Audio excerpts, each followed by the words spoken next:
management and should not be the norm. Therefore, the professionalization of the public service and the embedding of meritocracy is not negotiable. It is a must. Working with the Public Service Commission, the government is hard at work to improve governance, and lifestyle audits are being conducted. But honorable members, professionalization must go beyond just lifestyle audits.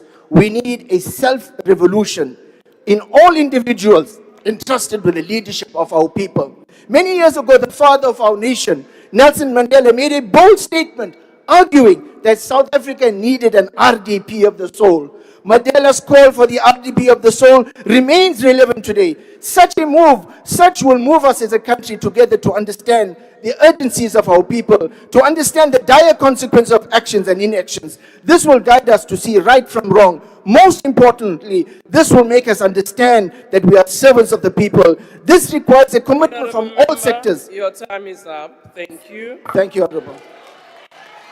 Honorable Ndoluchungu.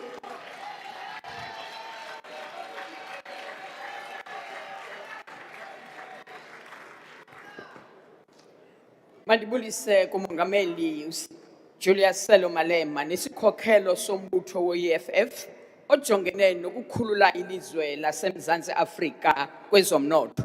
Ndibulise kumongameli Ramaphosa, amalungu eParlamente nomzi wase-Afrika uphela.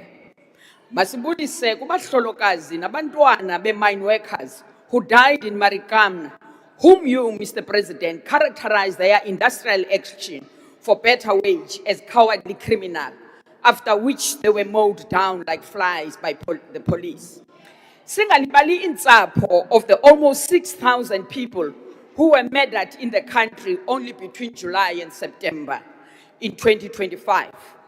The over 10,000 women and children who were raped in the same period, and to the almost 5,000 motorists who were hijacked in that same period. One of the victims of these heinous crimes affecting the country was Olirato Mukhane, a 30-year-old woman who was killed by a person she went on a date with. She is one of thousands of women whose lives were snatched from them by the criminals now running this country. Mr. Ramaphosa, your government simply does not know what to do with the crime anymore, sir. The extortion racket is now a parallel government running this country, dictating who get what service and when. As we speak now, a public clinic in town to Kailicha was forced to close because your government is unable to provide protection to nurses, security guards, who are threatened by thugs who want protection fees.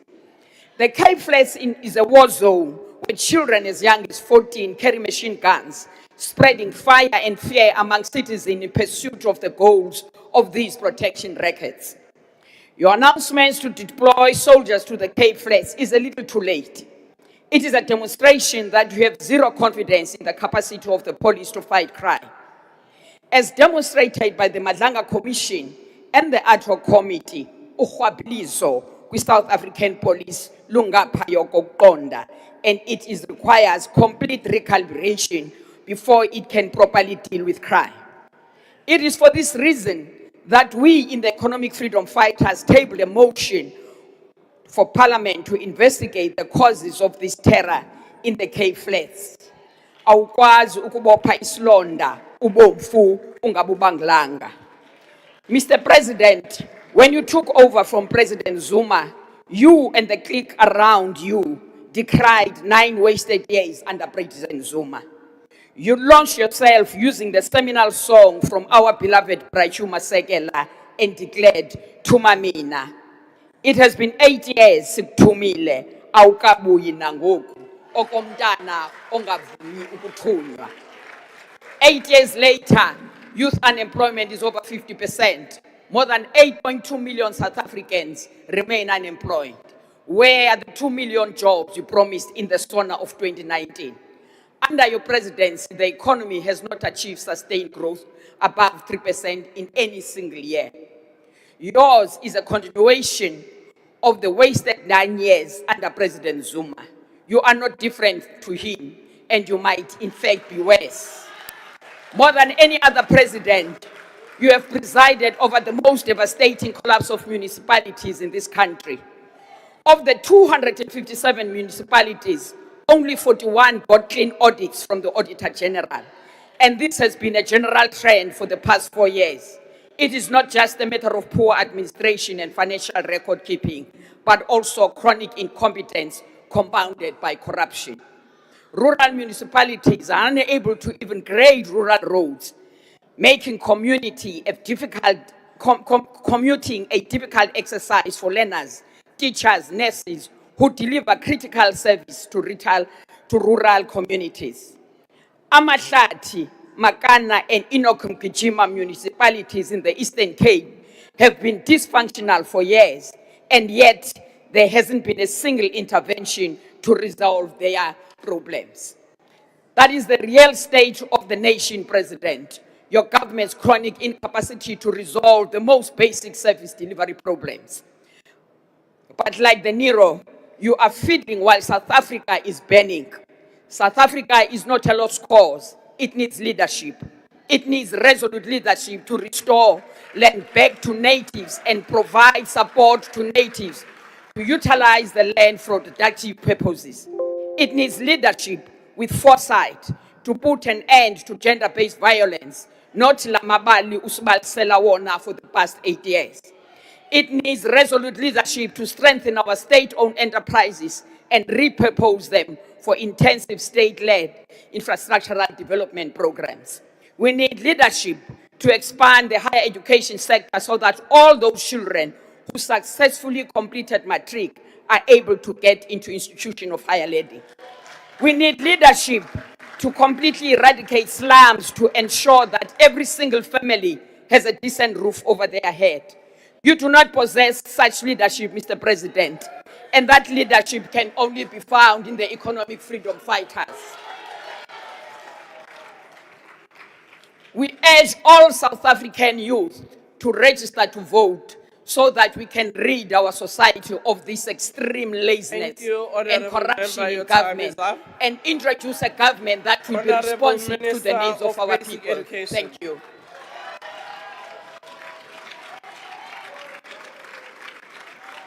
Uzwile Matamela, ne? Uzwile. Honourable Minister of Basic Education.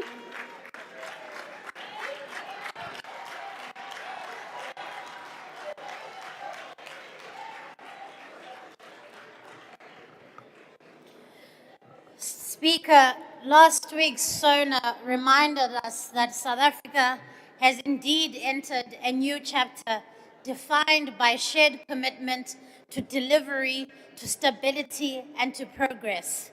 The GNU is demonstrating that it is possible to work across political lines, to stabilize the country, to grow the economy, and to create jobs. It is possible to place the people at the heart of what we do. It is possible to commit ourselves to serve those who have waited way too long for change. And for the DA, the moment of entering the GNU was not a departure from our values, but an expression of them. When we got into government, we were guided by a clear purpose to help stabilize the country in a moment of profound uncertainty and drive meaningful reform that improves the lives of people. We could never allow the country we so love to fall into the hands of those who wish to throw away our constitution into the bin for political clout. While political parties like the MK do not see the value of our hard-earned constitutional democracy, we certainly do. We took an oath to serve the millions of South Africans who look to us to lead. The President has correctly placed growth and jobs at the center of the national agenda.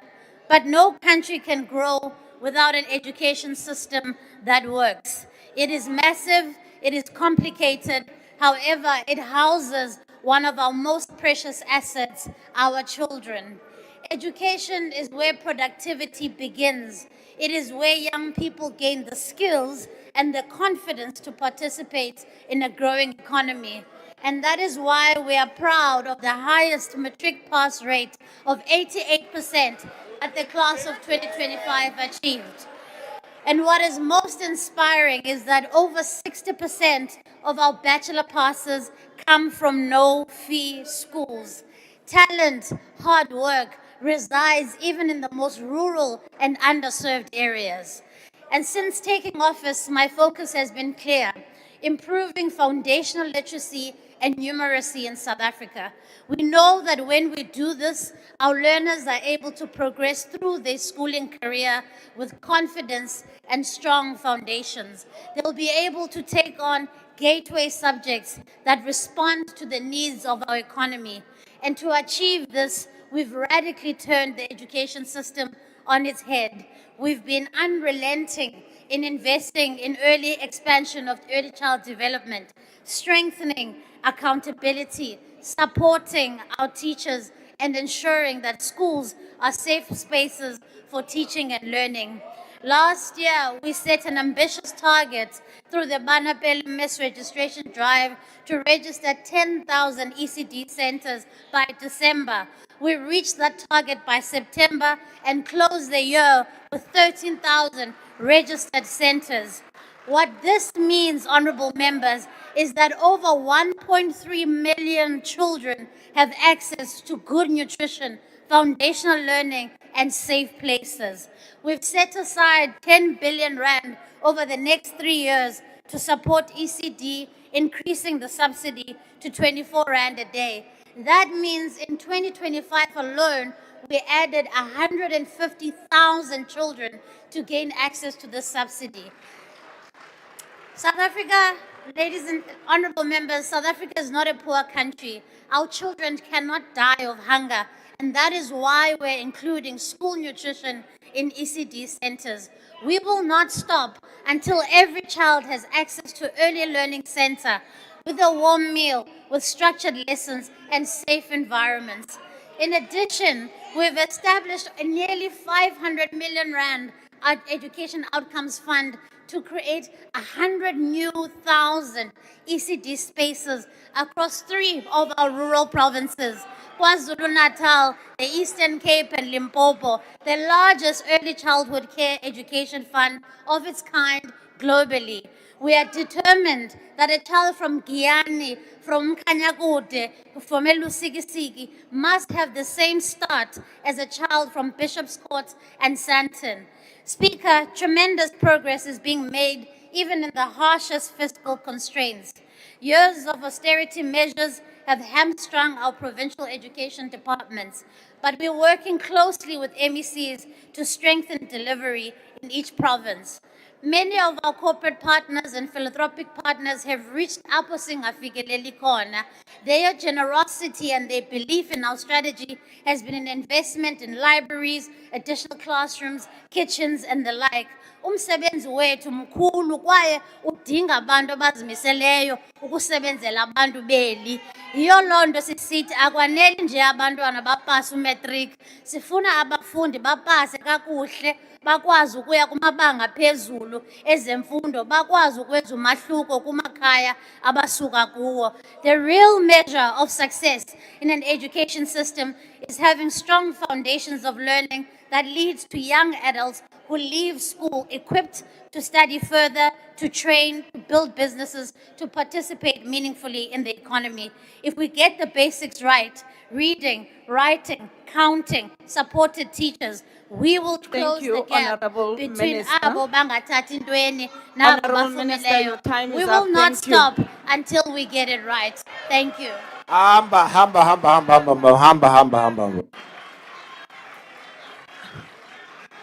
Honorable Kaleka Mazibuko.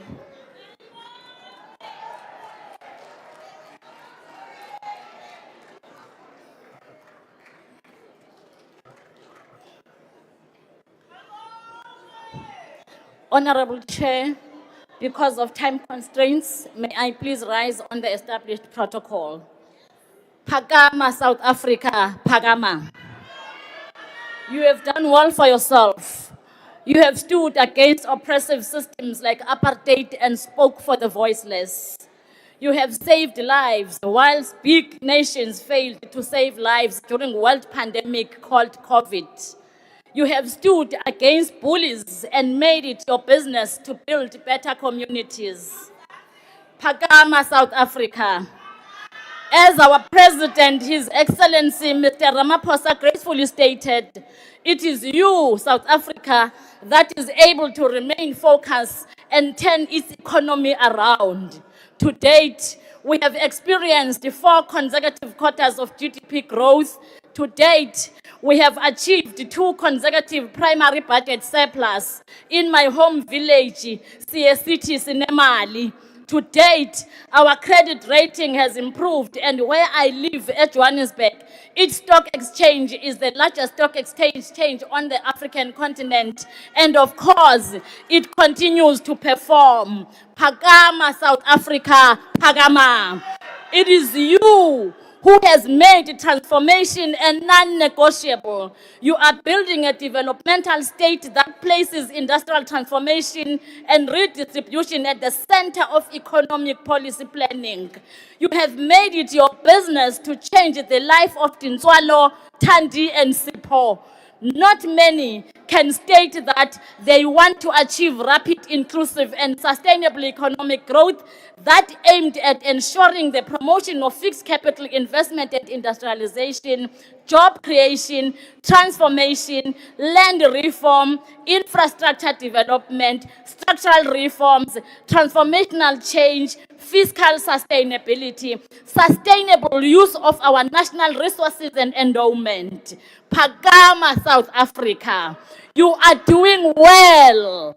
As a country, we have one of the deepened financial markets on the continent, with a financial sector with assets over 22 trillion, demonstrating that South Africa does not necessarily have a resource scarcity, but a redistribution and allocation problem.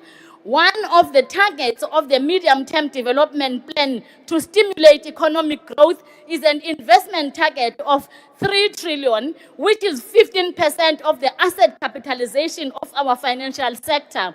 So, we do not lack resources. The major question is how they are allocated and deployed, including the special factor of where.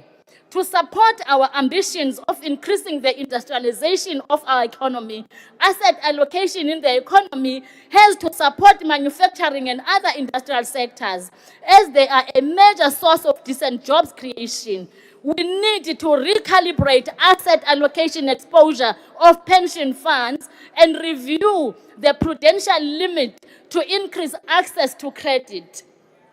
Mr. President, as you are aware, many black-owned businesses and startups lack access to credit due to the restrictive credit regulations and policies. Our banks are among the most profitable in the world, lending where the markup is high on short-term credit finance, such as mortgage, vehicle finance, and credit cards, and are not necessarily productive.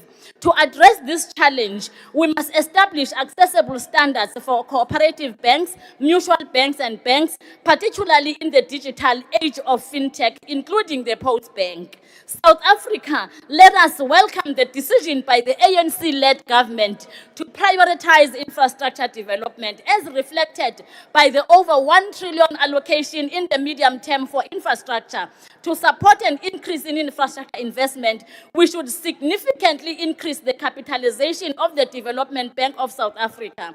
This should be done in order to increase its reach and impact, which significantly supports municipalities to improve access to water and sanitation, roads and infrastructure, and other infrastructure development. Furthermore, the realization of Regulation 28 of the Pension Fund Act must be a non-negotiable. Phakama, South Africa, and make sure that the establishment of sovereign wealth fund happens in the short term. You have all the tools and capabilities to make it a reality. Firstly, we have the state capability through Public Investment Corporation, which has increased its assets from over 2.5 trillion in 2023 to over 3 trillion in 2025. Secondly, the PIC can act as an incubator of a sovereign wealth fund, which should be capitalized by the fiscal and various capital mechanisms. We should also create a linkage with the resource rents.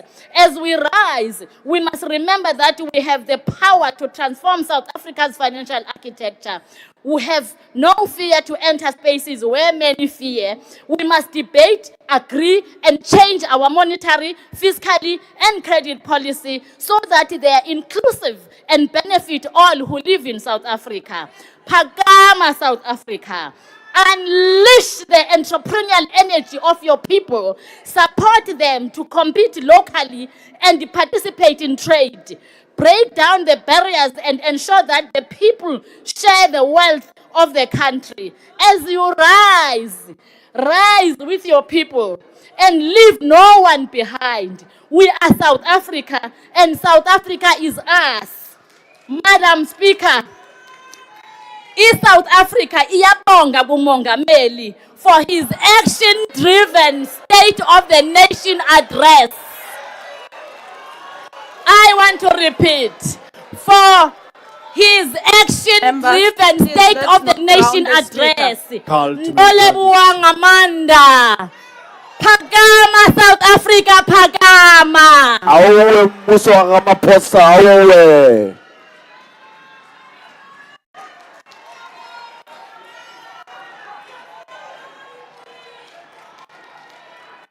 Imbongi. Honorable Ishmael Musa.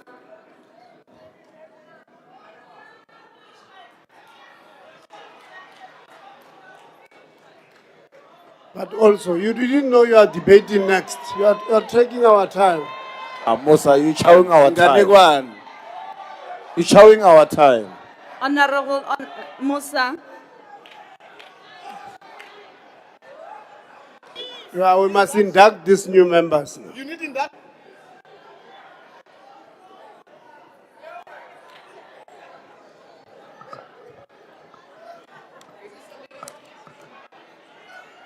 Malibongwe. In the name of Almighty, the most gracious and the most merciful, Honorable Speaker, the leader of Al Jama, the Deputy Minister, Hanif Hendricks, His Excellency, President Cyril Ramaphosa, whom I have the highest respect for, the hero of perseverance in the face of adversity. We can look up to him in the face of adversity. Also, the Deputy President, Honorable Paul Mashatile, respected ministers and chairpersons in this august house. Honorable Speaker, may I be protected? There is a lot of noise. Honorable members, can we please allow the speaker an opportunity to deliver his debate speech? Please record You may continue, honorable member. Thank you, Honorable Speaker. Please record the seconds missed. Respected ministers and chairpersons in this august house, let us respect one another.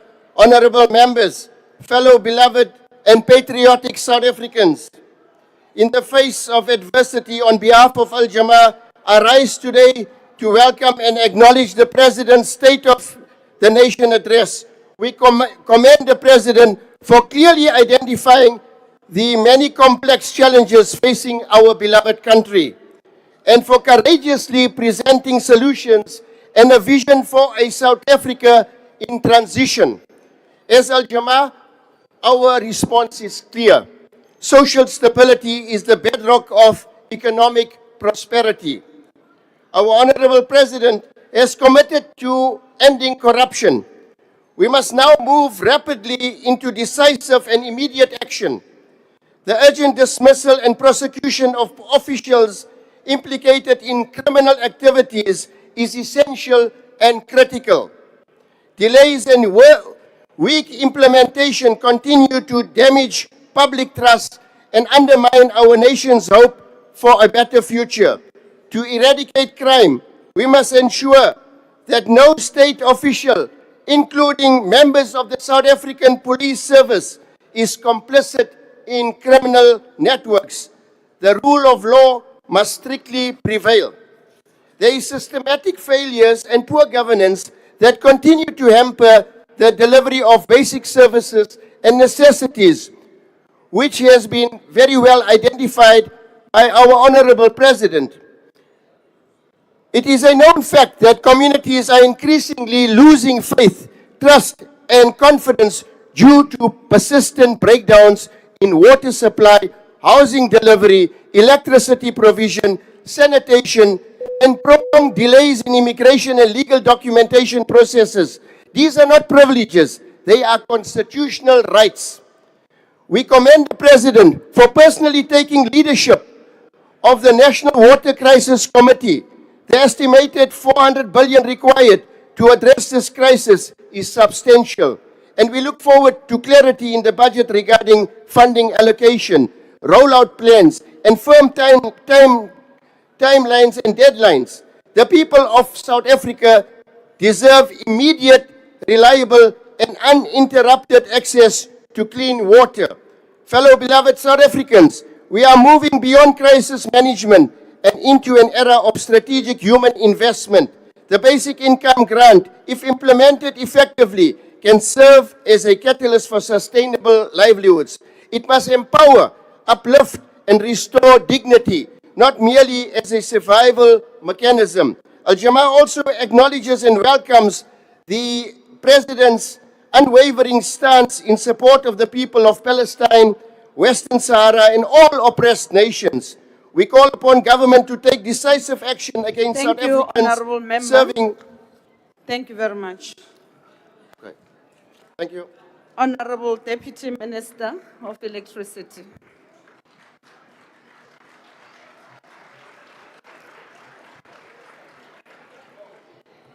Mr. President, Mr. Deputy President, Honorable Chairperson, Honorable Members, energy is the lifeblood of our economy. It is essential to growth, job creation, and dignity, which is why the DA has consistently supported the establishment of a competitive, liberalized electricity market that expands access, lowers costs, and strengthens South Africa's industrial competitiveness. We therefore welcome the President's clear endorsement of this policy direction and his commitment to keeping key energy reforms on track. The Energy Regulation Amendment Act provides a clear legal framework to unbundle and transform Eskom. This will not be easy, nor will it be quick, but it provides a clear pathway toward a modern and sustainable energy system. I have full confidence in Team Energy, Minister Ramokgopa, department officials, the leadership and staff of Eskom, SANEDI, NERSA, NECSA, NRADI, and the NNR to drive implementation. Our shared responsibility is to translate national commitments into practical, measurable progress. This year, we see continued rollout of renewable energy projects and the launch of the South African wholesale electricity market. Alongside this, we are focusing on pragmatic industrialization, expanded skills development, stronger municipal energy systems, and scaled-up energy efficiency and demand-side management. Together, these are building a modern energy system that supports growth, job creation, and our long-term climate commitments. Honorable Chairperson, these reforms also create a major opportunity to localize new energy value chains and build domestic manufacturing capacity. Cabinet's adoption of the South African Renewable Energy Master Plan, or SARM, directly links the energy transition to industrial development. This is not simply a planning framework, it is an implementation platform. Work streams focused on manufacturing development, skills, and investment mobilization are now operational. They are aligning public and private sector stakeholders around priority industrial opportunities and translating policy direction into investable manufacturing pathways. Industry has identified more than 4,000 components across renewable energy value chains that could be manufactured locally. This provides a clear roadmap for strengthening domestic industrial capacity while maintaining investment certainty. Honorable Chairperson, as our reforms expand energy supply, we must expand access. Our G20 Legacy Program on Clean Cooking is translating policy into practical delivery that directly improves lives. Clean cooking is about health, safety, dignity, and opportunity. To date, 1,000 cook stoves have been delivered to households in Mpumalanga, building on Eskom's programs targeting 3,000 households. Last mile LPG infrastructure has been installed and local small businesses trained to support rollout and maintenance. By year end, we are targeting a cabinet-approved national clean cooking roadmap alongside implementation plans for every province based on a multi-fuel approach, electric, gas, and bioenergy. Implementation is already underway. We are not waiting for plans to act. Honourable Chairperson, South Africa's nuclear sector remains a strategic national asset, supporting energy security, advanced science, healthcare, skills development, and industrial capacity. Our country continues to demonstrate global leadership in nuclear technology, including world-leading radioisotope production that supports life-saving medical treatment worldwide. I am pleased to report continued clean audit outcomes across NEXA, INRADI, and the NNR, which reflect sustained improvements in governance and financial management.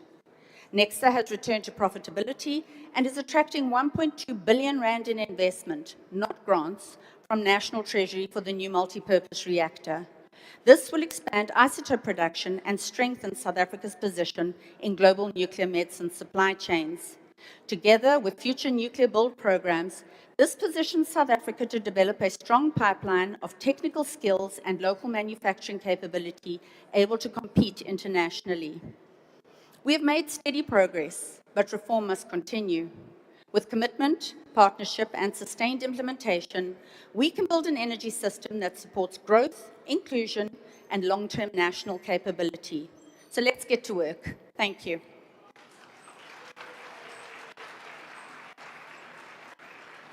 Honorable Ceza. Thank you very much, Chair of the National Council of Provinces.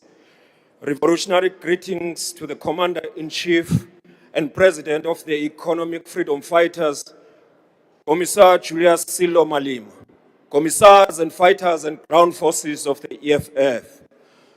Today we rise not to defend the indefensible, not to massage the failures of this GNU, but to expose the rot in local government and to reject the falsehood and punitive government that is hell-bent at withholding funding to municipalities. President Ramaphosa, Frantz Fanon warned us about you. In the pitfalls of national consciousness, Fanon described a national bourgeoisie that does nothing but mimic colonial masters, focusing on personal enrichment while the masses starve. This culture of dispossession is evident across all your nine provinces, but most particularly so in Amatole district and Giyani since 2016. Like the colonialists before you, you treat rural mothers as invisible, forcing 60-year-old mother to trek 800 meters over dangerous terrain just to share filthy river water with livestock, whilst crushing her spine, her dignity under the weight of a 25-liter bucket. Mr. President, you offer reforms, which is not different from gradualism. But in Siatutuka Township in Belfast, women are raped in the dark because you cannot provide a single working street lamp. We should not be surprised. As for the ANC, a street lamp in a village is an expense, but a blue light brigade of a minister is a necessity. And now you have weaponized the national treasure to launch a war against the poor. Mr. President, you believe that starving municipalities will enforce accountability. We call this for what it is, a neoliberal austerity trick. By invoking Section 216 of the Constitution to withhold funds from 39 municipalities, you aren't punishing corrupt officials. You are strangling the people. To withhold the equitable share is a constitutional crime. It is a neoliberal trick designed to collapse the public sector to your billionaire friends, so that your billionaire friends can privatize our water. You have done everything else humanly possible to be on the opposite side of the people. Residents of Matosana, Vereeniging, Vaderbergpark, Sharpeville, and Bupilong are drowning in raw sewage, which is flowing down in their streets and into their homes. Moreover, in Bushbuck Ridge, your officials are so brazen.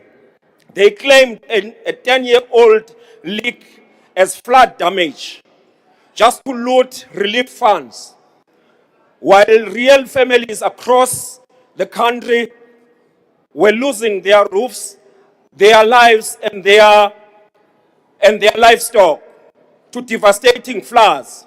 These officials saw not a tragedy, but an invoice. They didn't see suffering. They saw a get-rich-quick scheme funded by the National Disaster Management Center. Meanwhile, in Gomas, Chairperson, the road infrastructure in Ward 11, Kahoi, as we were there on Sunday, in particular Road 2953, has been in a permanent state of design. Built since 2001, but dilapidated for the last 15 years. The road becomes impassable during the rainy season, cutting off municipal community from essential goods, services, access to emergency, healthcare, education, and safe public transport, leading to increased safety risk and fatalities during the recent floods. Despite being placed in the design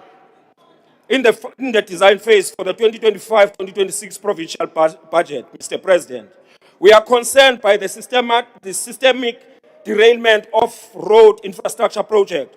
For this seems to be linked there is a linkage between the derailment and the October 2022 by-election results in Ward 11, where the EFF won in that ward. This is not the renewal which you promised, but a systematic growth of a dying regime. Chairperson, the EFF correctly asserts, as we did in our founding manifesto, that the crisis we see today is not merely bad management. It is deep structural crisis. You cannot have meaningful municipalities on a foundation of dispossession. Our municipalities are failing because they were designed to be unsustainable enclaves. We warned you back then that as long as land is not expropriated without compensation, our municipalities will remain landless authorities, unable to provide housing, sanitation, and dignity to the African majority. The road sewage running, therefore, through the streets of Mfuleni and 10-year-old leaks in Bushbuckridge are not an accident. They are an inevitable result of a neoliberal model that prioritizes collection over human life. Municipalities must become engines of production, not just administrators of decline, not of clean audits, but dirty lives. We don't want your EPWP crumbs. We want industrialization. We don't want your half a loaf is better than no bread politics. We want an equal share in the entire loaf. We want the industrial park in every rural municipality, paving on every road in quality so our people don't die in the mud on their way to the clinics. Not the perpetual rurality of rural development, but through development. We want the state to stop sabotaging municipal wards won by the EFF just because you fear our success and fortitude.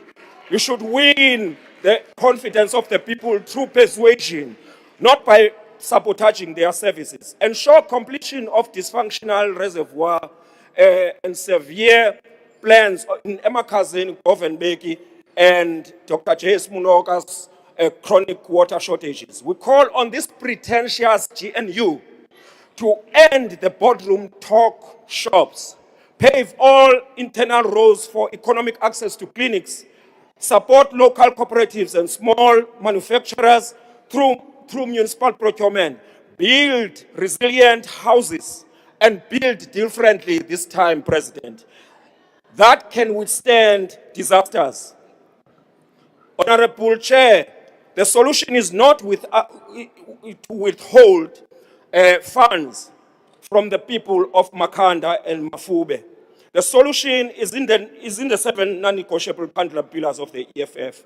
We need the insourcing of engineers and technicians so that a 10-year leak in Bushbuck Ridge is fixed in 10 hours and not into a looting scheme. We need the total overhaul of local government fiscal framework. We need nationalization of the land so that these municipalities can plan without begging developers. We told you this in 2013. You didn't listen then. Now the streets flow with filth and the treasury is closing the taps. Mr. President, you are not fixing the crisis. You are the crisis. Thank you very much.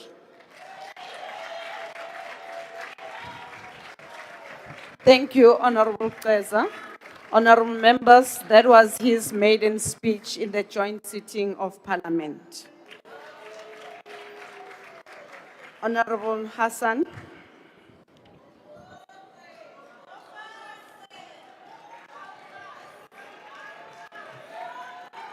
Madam Speaker, Mr. President, 70 years after women like Mum Sophie de Bruyn and thousands more marched, I stand here as proof that their courage moved our country forward through power and dignity of women.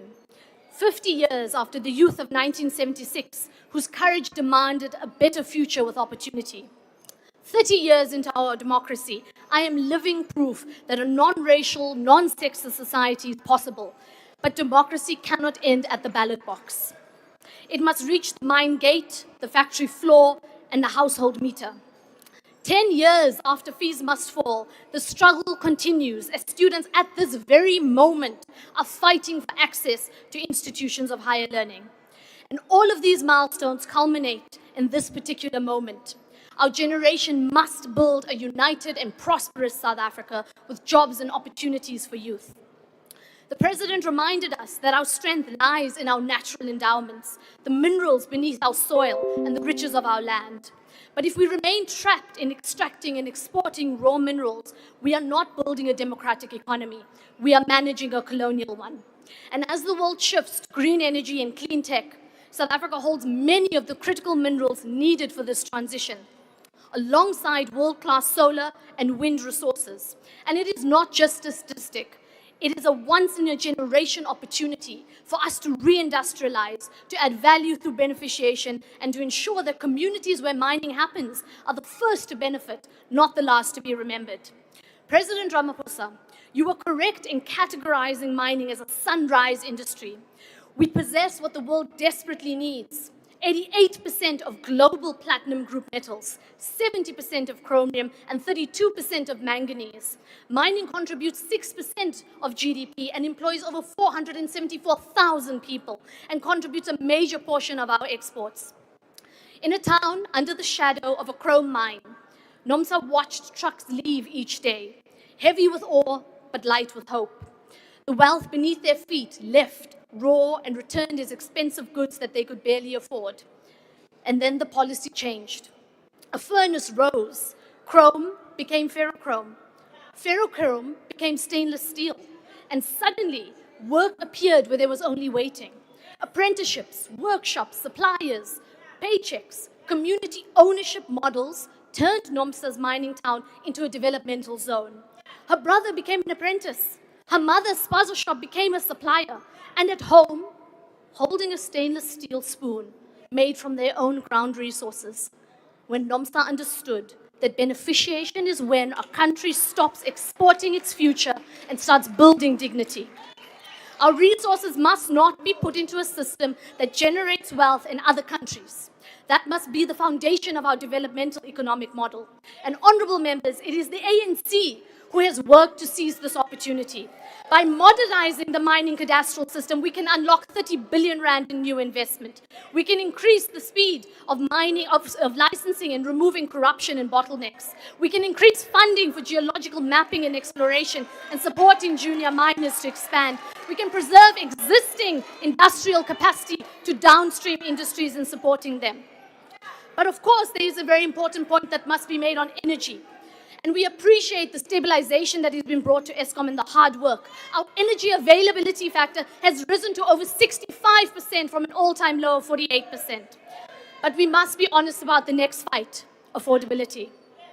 President, the commitment to eradicate load reduction by next year must be treated not just as a delivery target, not just as a talking point, but as a necessity. And in the same breath, we must confront the cost of living crisis. Electricity prices are too high for many township and rural households. And so our indigent programs must be strengthened. The free basic electricity grant must be increased from 50 to 150 kilowatts. Innovative off-grid energy solutions must be rolled out, and addressing the municipal debt crisis and fixing our distribution systems must be prioritized. And that is why the reform of our energy sector is so important, to provide cheaper power for every single South African by introducing competition and enabling investment in a diverse energy mix. We can bring down the costs while ensuring a reliable supply in the future. ANC Minister Ramkhopa and his team must be commended for this work.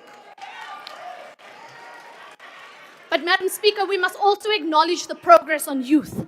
The presidential employment stimulus has created 2.5 million opportunities. Another 2.5 billion rand has been set aside from SMMEs who are women and youth-led. The YES program has created more than 200,000 places for young people, and there's been a shift in the skills revolution. But President Ramaphosa, I must now speak plainly as a young member of parliament here. The youth of South Africa are done begging for a place in an economy that was built on our exclusion. We were told to be patient and we've been told to wait our turn, but you cannot feed a generation with patience. And so here is the demand from us as young people. Treat youth unemployment like a national emergency, not with speeches, but with state power. With a wartime approach that mobilizes every single department, every single public entity, municipality, and every private company in this country, with targets, timelines, and consequences. We are done with an economy of extraction. There can be no license without beneficiation, no tenders without youth jobs, and no incentives without training and decent work. And to the young people who are watching, your struggle is the struggle of our republic. We are not asking for charity. We are demanding justice. So let us be remembered as the generation that created a thriving economy built on abundant and low-cost energy and a society that works for all. Let us turn our mineral riches into a diverse economy, our skills and universities into centers of opportunity.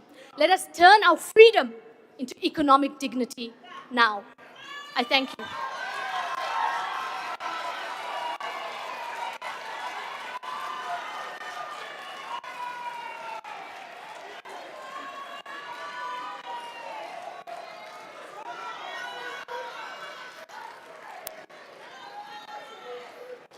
Thank you, Honorable Member. I'm now inviting Honorable Farmer.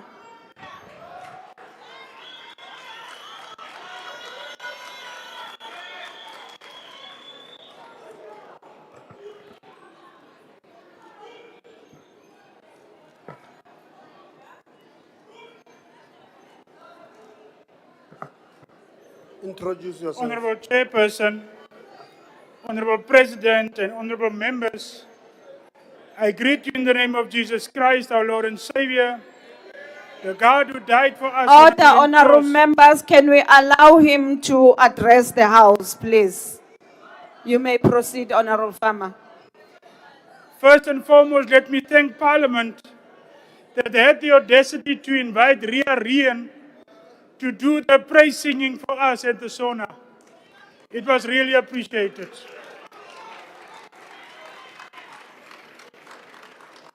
Ike et kara ke These words are etched into South Africa's national coat of arms.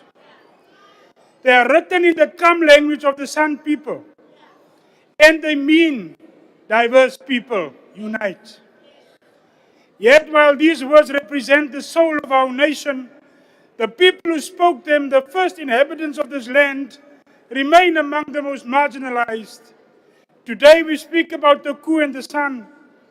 For over 100,000 years, the San lived as hunter-gatherers. And for 2,000 years, the Ku flourished as pastoralists. They are the First Nations of South Africa, possessing the oldest DNA on earth. But their history is not just one of ancient heritage. It's a story of a centuries-long struggle for recognition, land, and the right to exist as a distinct people. The struggle began with the arrival of European settlers in 1652. The Ku and San were the first to face the brunt of colonial expansion. Their grazing lands were seized, their water sources were fenced off, and they were subjected to what many historians now recognize as genocidal campaigns. But perhaps the most insidious blow came later, under the apartheid regime. The Ku and San were stripped of their indigenous identity entirely. They were forcibly reclassified under the colored racial category. This was not just a label, it was an attempt at erasure. By being absorbed into a broader racial group, their unique languages, their traditional leadership structures, and their status as First Nations were legally wiped from the record. For decades, they were made socially and politically invisible. When democracy arrived in 1994, many hoped for restoration of dignity. But for the Ku San, the new South Africa brought new barriers. At last, we need to thank the President again for allowing the army to come and help secure our Cape Flats, as colored lives do matter. Take the issue of land restitution. Current South African law generally limits land claims to dispossession that occurred after June 19, 1913. But the Ku and the San lost the vast majority of their ancestral territories centuries before their date. Because the law doesn't fully account for pre-1913 colonial theft,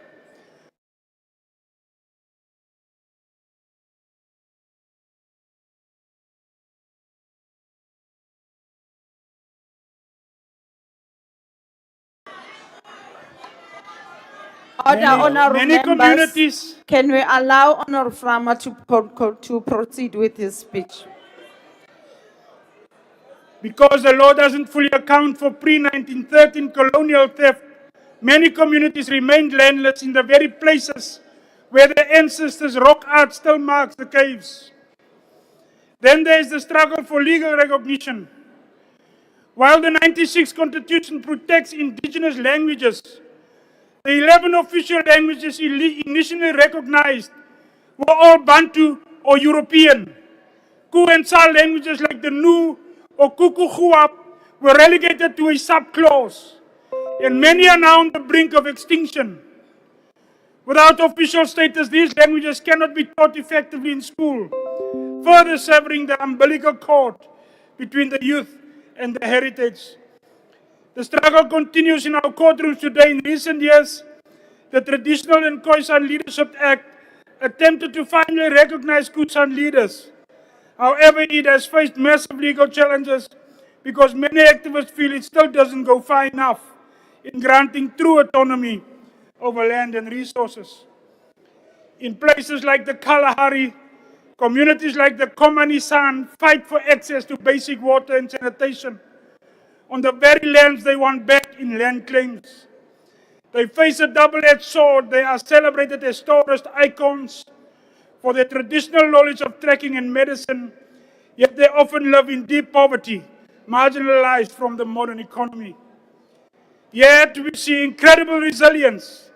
We see a Khoisan revivalist movement where thousands of South Africans are reclaiming their heritage, refusing to be defined simply as colored, and instead standing proud as Ku and San, We see landmark victories like the 2019 Rooibos Benefit Sharing Agreement, where the industry finally acknowledged that the knowledge of this tea belongs to the Kusan people. To honor the Ku and San is not just to admire their ancient rock art or use their words on our currency. It is to recognize that they are a living, breathing part of our present. Their struggle is a mirror held up to our democracy. It asks us, can a nation be truly free if its first people are still fighting for the right to be named? As we move forward, let us ensure that Ke Karake is not just a motto, but a promise of land, a promise of language, and above all, a promise of the dignity restored to the true natives of this beautiful land. Honorable President Munibaizani. Salute. Thank you, Honorable Farmer. That was also his maiden speech. We are now proceeding to the Honorable Premier of Mpumalanga.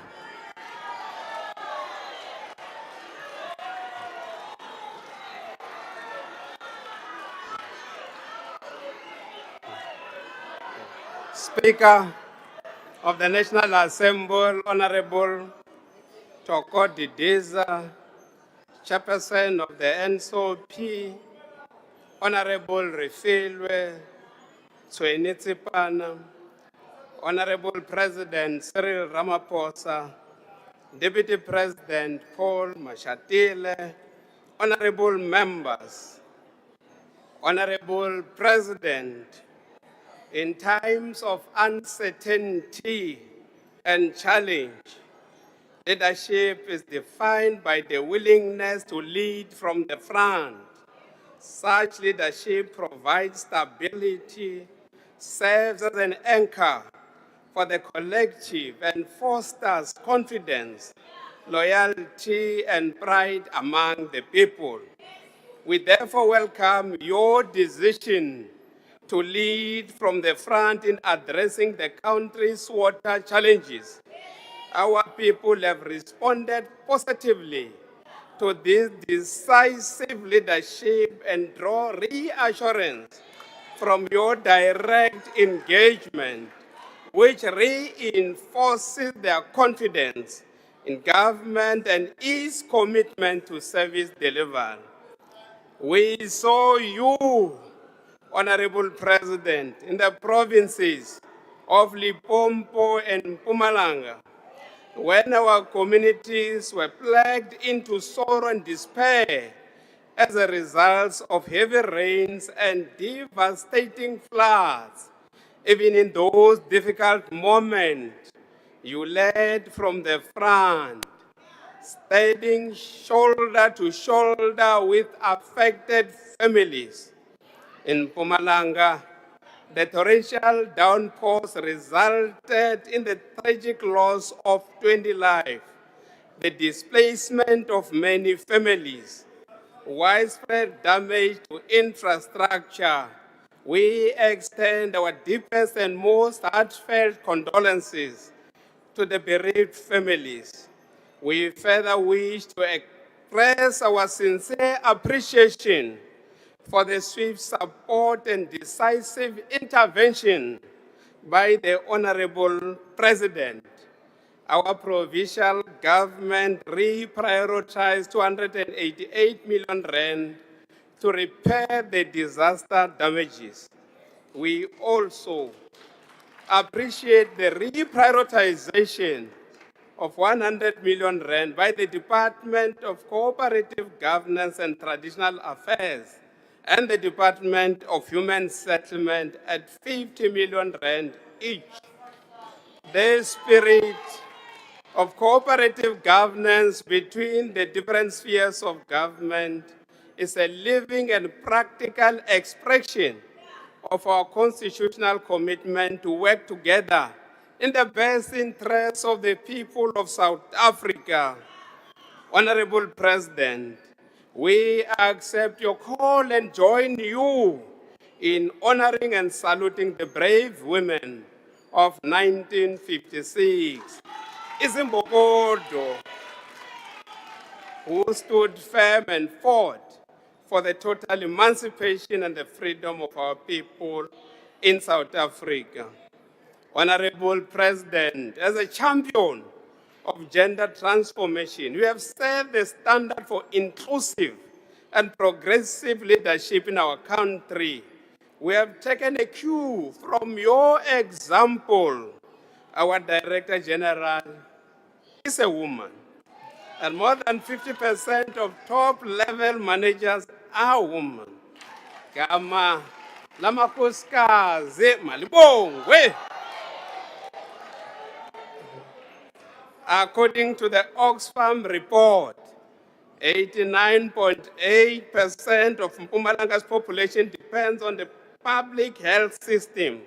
The province is accelerating the employment of health professionals and advance the rollout of single electronic patient record system. 93.8% of our public health care facilities are accredited by the Office of Health Standard Compliance. Mpumalanga is ready to implement the NHI. To enhance access to clinical care, we recently appointed 25 medical doctors and placed them in community health centers across the province. This brings the total number to 36 community health centers with full-time doctors, while an additional 10 is supported by contractors' doctors. We will complete 7 clinics and construct 6 new clinics during the current financial year. We have also completed the high-tech Middleburg Regional Hospital, which has been fully operational and waiting for you, Honorable President, to open it. Additionally, the state-of-the-art Maplaneng Hospital is scheduled for practical completion in this financial year. We have launched Bunhlebezulu e-learning program, which is designed to bridge the digital divide through distribution of smart devices. 60,000 tablets were distributed to grade 12 learners at 312 million rand in 2025. For the 2026 academic year, we'll be distributing 80,000 tablets to grade 10 learners for them to utilize these gadgets for 3 years. The tablets come with a 3-year warranty. We are in the process of offering reliable internet connections to our school for our learners to be able to utilize their tablets. Our children will be able to compete locally and globally. We are consolidating a solid foundation for learning. Therefore, early childhood development remains a priority. 1,300 community CD centers were registered and funded. We are currently constructing 29 new schools across the province, of which 10 will replace all community-built schools, ensuring that our learners are taught in safe, dignified, and modern learning environment. We remain firmly committed to eradicate of all pit latrine toilets in our school. We have built 7 state-of-the-art boarding schools to expand opportunities for learners from farm school and disadvantaged communities. And we are busy finalizing plans for the School of the Deaf and Blind. We are ready to go to the market. The trial run conducted in Mpumalanga Province, Kavenbeki Local Municipality, Liandra, on capturing carbon dioxide from industrial source and storing it underground is certain. We invite mining companies which stand to benefit from the research to invest on this project. A research done in Betal by an Australian renewable energy company called Wind Lab showed that Betal area in our province has the most consistent wind blow in South Africa. As a result, Seriti Green is currently building a wind farm that has already created 2,000 jobs during construction and will create 600 permanent jobs after completion.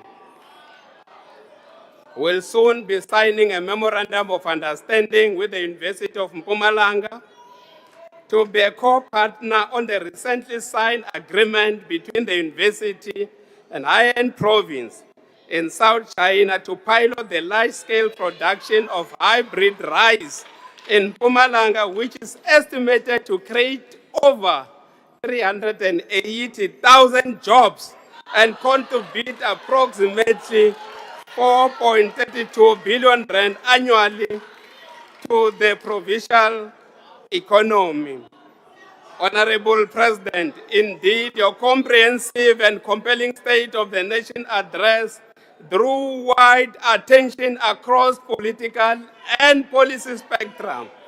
Even one of your most vocal critics, the Institute of Economic Justice, acknowledged in its response that your address was clear in outlining the challenges confronting our nation, even where there may be differences regarding the proposed solution.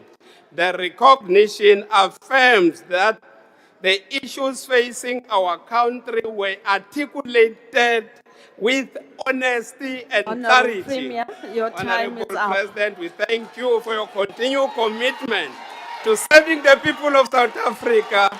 Leadership Honorable demands Member, courage, your time is up. particularly in times of complexity and contestation. Your time is up. Bye-bye.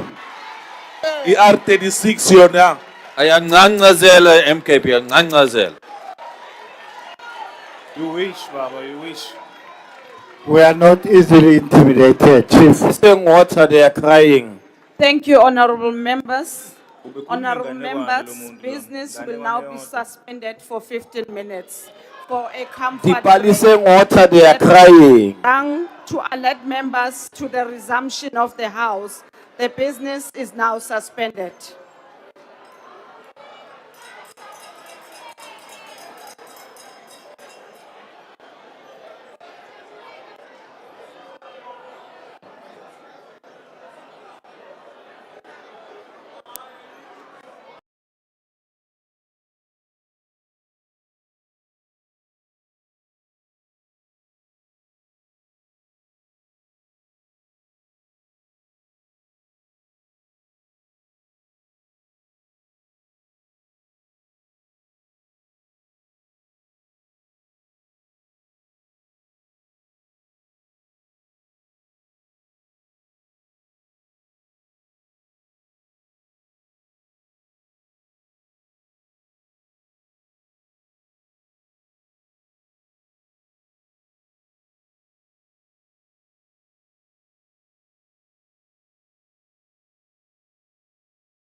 out to them in Chakuma, in Giyani, and in Baula areas as an example.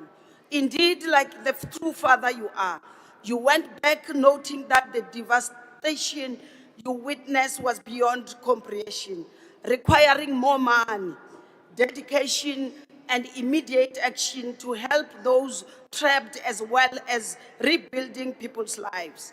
Mr. President, this reminded us as a province your clarion call you made in April 2022 when disaster like this nature struck KwaZulu-Natal, those who have got small memory, that at the same time the country should put a hand in supporting the people of KwaZulu-Natal.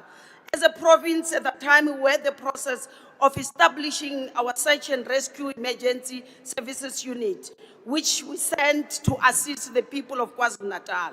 We also had our churches, including our ruling party, the African National Congress in the province, sending trucks full of clothes and non-perishable items for relief to the people of KwaZulu-Natal.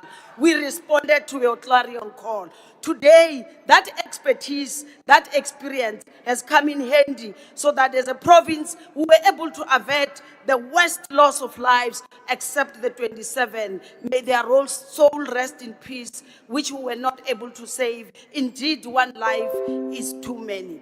We have, as a province, reprioritized our needs and committed 800 million rands towards rebuilding efforts, alongside the anticipated support from Minister Godongwa from national government.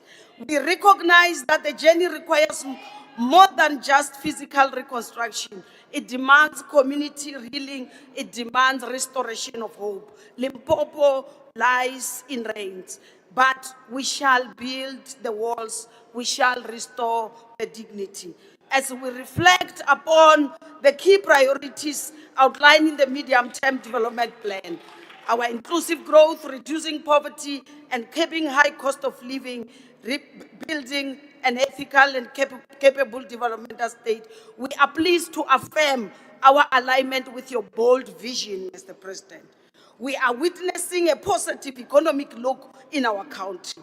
Let us stand resolute in the confidence that progress in South Africa is not temporary. Limpopo is a testament to that. Despite skepticism, real and lasting progress is possible.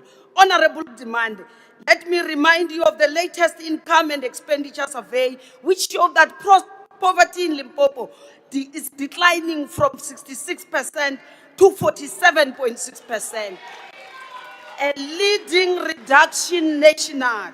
Just yesterday, the 2025 Q4 labor force survey was released, and it shows that Limpopo unemployment rate has further declined to 28.2%, following a significant drop from the 35% to 29.8% in Q3 of 2025. However, with nearly half of our residents still living in poverty and carrying the weight of unemployment, accelerating inclusive growth and job creation remains an urgent priority. Where there is increased economic activity, there is development. Where there is development, jobs are created and communities flourish. Limpopo is not merely surviving, but growing, contrary to your views. Our GDP contribution has risen for the first time from 6.9% to 7.8%. Numbers don't lie. This is statistics. This growth demonstrates tangible economic activity, transforming the lives of our people. We are shifting towards becoming an urbanized rural region where development is felt in the most distant villages. This is not an accident, Mr. President, but a result of your deliberate planning and action, which we would like to see drop even to below 20% by 2030. While we are registering progress, we must also indicate that we are not happy with the small pace. The current situation, which we saw 2 days ago, where many young people from all over the country queuing for SANDF site in Thoyando to submit their CV, it's a wake up to all of us that you have deployed with responsibility to turn the lives of our people. Honorable Chair, we are aware of the challenges that persist, especially to ensure consistent water supply. In response, we have established what we call the Premier's War Room on Water. In the Mupani district, the popular Gyan, out of those 20 villages, we are left with 5 to complete the project, and they will be having running water. Similarly, structures have been established in Capricorn, Mupani, and Wembe districts. We want to applaud your insistence, Mr. President, on infrastructure investment as the bedrock of economic growth. Initiatives such as rollout of solar smart technology in the rural villages. Yes, indeed, Minister Ramukhupa came on your behalf and switch on the lights at Madimbo village, bridging the digital divide, providing our children with access to modern technology and educational resources. Last year, we shared a positive story with you on public-private partnership that today we are building, constructing Steelport Bridge in Skukun. Today, as we speak, we are waiting for Minister Mantashe to join us as we cut the ribbon because the bridge is completed. As government, we spend 10% and the mine spend 90%. While waiting to cut that ribbon, we have also signed last week on the sideline of the mining in Ndaba another agreement to construct D212 in Sikukune district, because we believe that true development is achieved through partnership and unity. Mr. President, we want to applaud you on your bold pronouncement that you are going to revitalize George Mukari Hospital. This will be the third since 1994 an academic hospital to be built. Let's remind honorable members in this corner. The first one was built by President Mandela, which is Chief Albert Luthuli.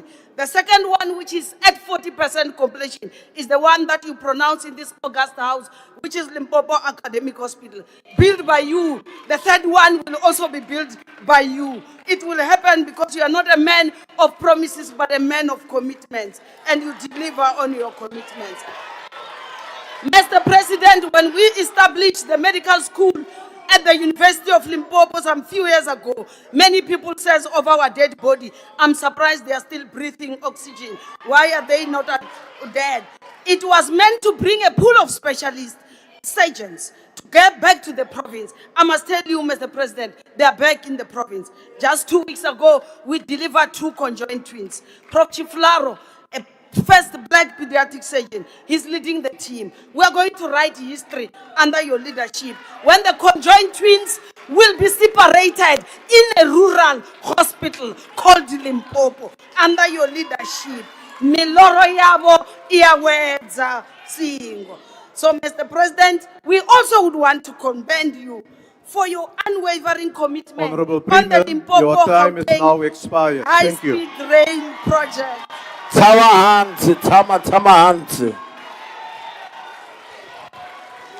Order, honorable members. Order, honorable members. The next speaker is the Honorable Deputy Chairperson of the NCOP. Order, honorable members.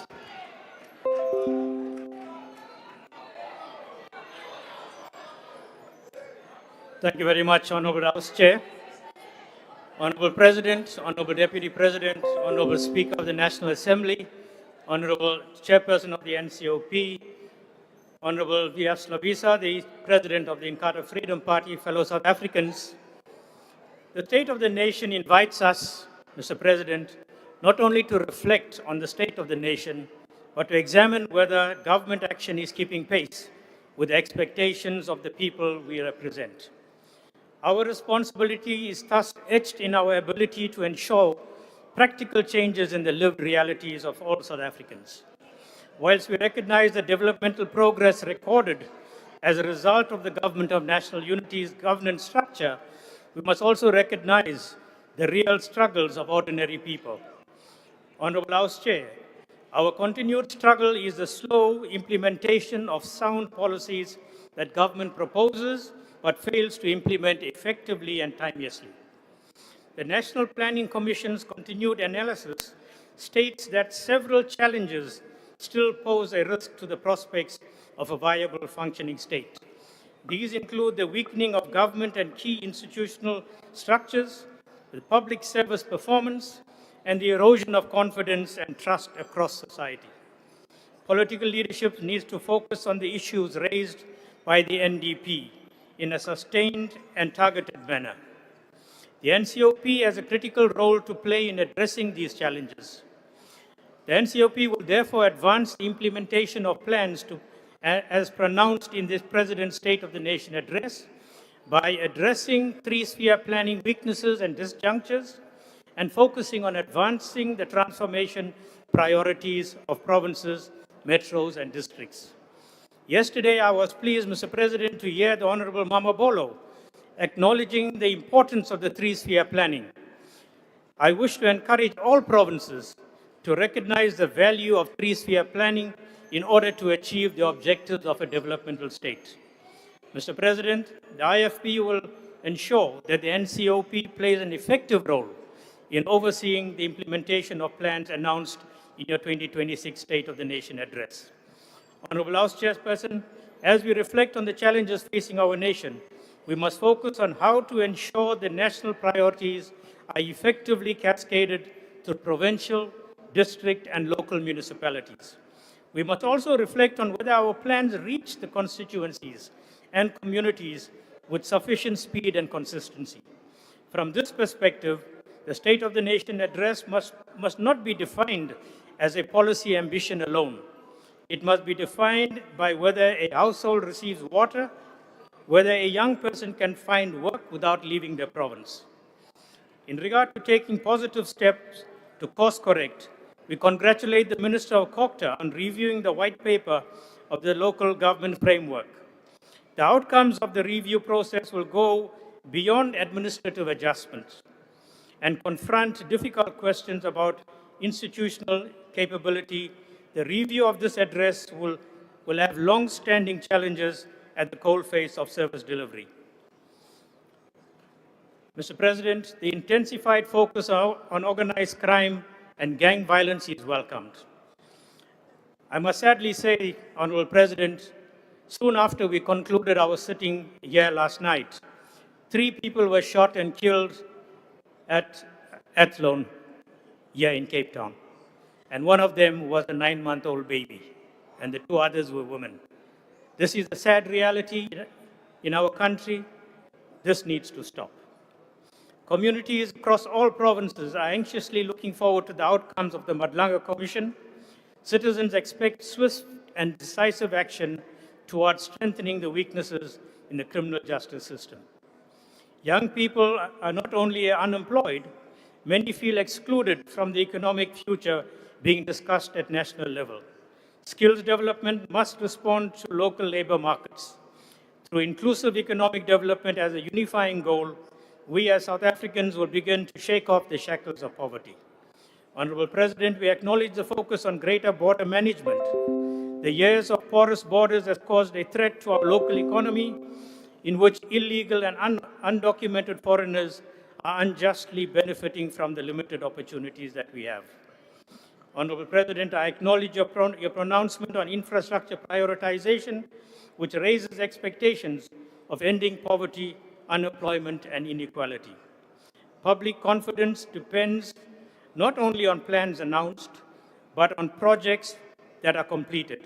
As IFP, we call on Parliament to intensify its oversight to ensure that infrastructure commitments translate into complete functioning assets.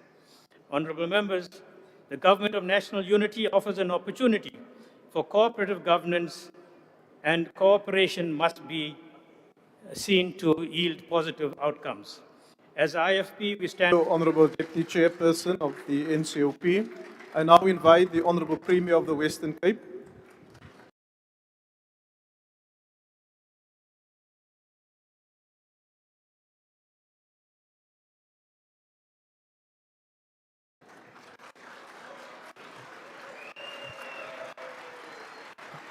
Honorable Chairperson, Mr. President, Mr. Deputy President, Honorable honourable ministers, honourable members, thank you very much for the opportunity to address this House.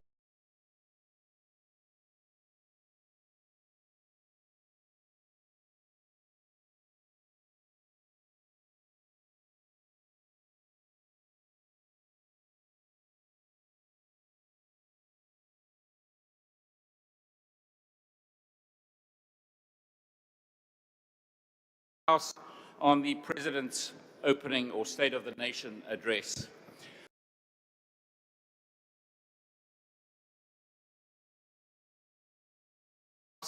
On the President's opening or State of the Nation address. I do so on behalf of the residents of the Western Cape,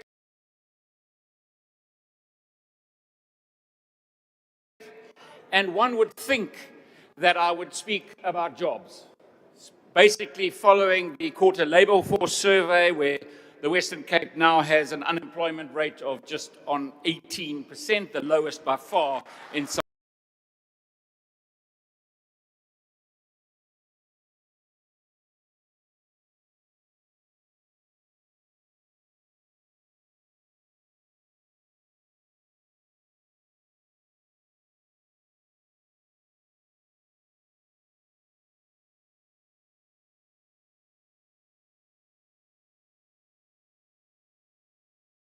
South Africa. But, Mr. President, I'm not going to speak about jobs. I'm not going to speak about the 31,000 jobs in manufacturing, or the 48,000 jobs in trade, or the 22,000 jobs in agriculture, or the 22,000 jobs in construction, or perhaps the 360,000 jobs out of 400,000 jobs, net jobs in South Africa in the last 5 years that came from the Western Cape. Mr. President, like you, I want to dedicate this time to speaking about crime. And I thank you for focusing on crime. I stand here before you on behalf of that young baby who we've just heard about at 9 months old, who was shot yesterday in Athlone. I'm here on behalf of the 345 people who were murdered just in January this year in this province. We have some out-of-control crime in our country. And I support you in the focus. I support you in the deployment of the military. But what I do say is that cannot just be a Band-Aid. I met with the acting Minister of Police last week to say we must learn the lessons of 2019. We had an 8-month deployment of the military in 2019, and we didn't get the traction of the force multiplier that we should have. We need to make sure that SAPS with the military and included in it, in the Joint Operation Commands, there's the Metro Police, there's law enforcement, there's the LEAP officers, there's the dog units, there's the traffic officials, both provincial and local. The CPFs must be consulted. We need to work out how neighborhood watchers can be involved. Because if we don't approach this differently, we're going to have the same results as in 2019, and gangsterism will continue. Mr. President, I also support you in the lifestyle audits. With the Matlanga Commission, with the ad hoc committee, we are busy rooting out those bad cops. Let's get that done. Let's support the good policemen and women in our system. And what better way than starting with lifestyle audits? Judge Tulari said that at the top table of crime management, at the SAPS top table in this province, the gangsters sit there. Let's make sure the lifestyle audits deal with that question. Let's make sure that there's no corrupt deals at the top table of policing. So I absolutely support you in it. We've got to make sure, Mr. President, that we resource those police officers. You know, the commissions and the ad hocs are putting a lot of question marks around our police service. And we've got to make sure that they get the wherewithal to do their job. In 2019, when I first became the Premier, we had 200,000 police officers, men and women in our country. We've now got 180,000. In this province, the Western Cape, we had 20,000 police officers. I have 12,908 active police officers now on duty in this province. Those numbers are going down, and that is unacceptable. We also need to make sure that we get two areas of focus. The first is detectives, and the second is the anti-gang unit, or fighting gangsterism and fighting extortion. Mr. President, when it comes to detectives in South Africa, there are 8,500 vacancies. In this province, the Western Cape, there are just under 1,000 vacancies. We need to fill those vacancies, because it doesn't help if you arrest someone, you take a firearm off someone who's just shot someone in the community, and the next day they're back on the street. We're not putting dockets that are quality dockets into the court system. The other day, I went to the Kraaifontein police station, and at that police station, they have 62 detectives. They have 38 vacancies, and you know that those detectives have one computer, one.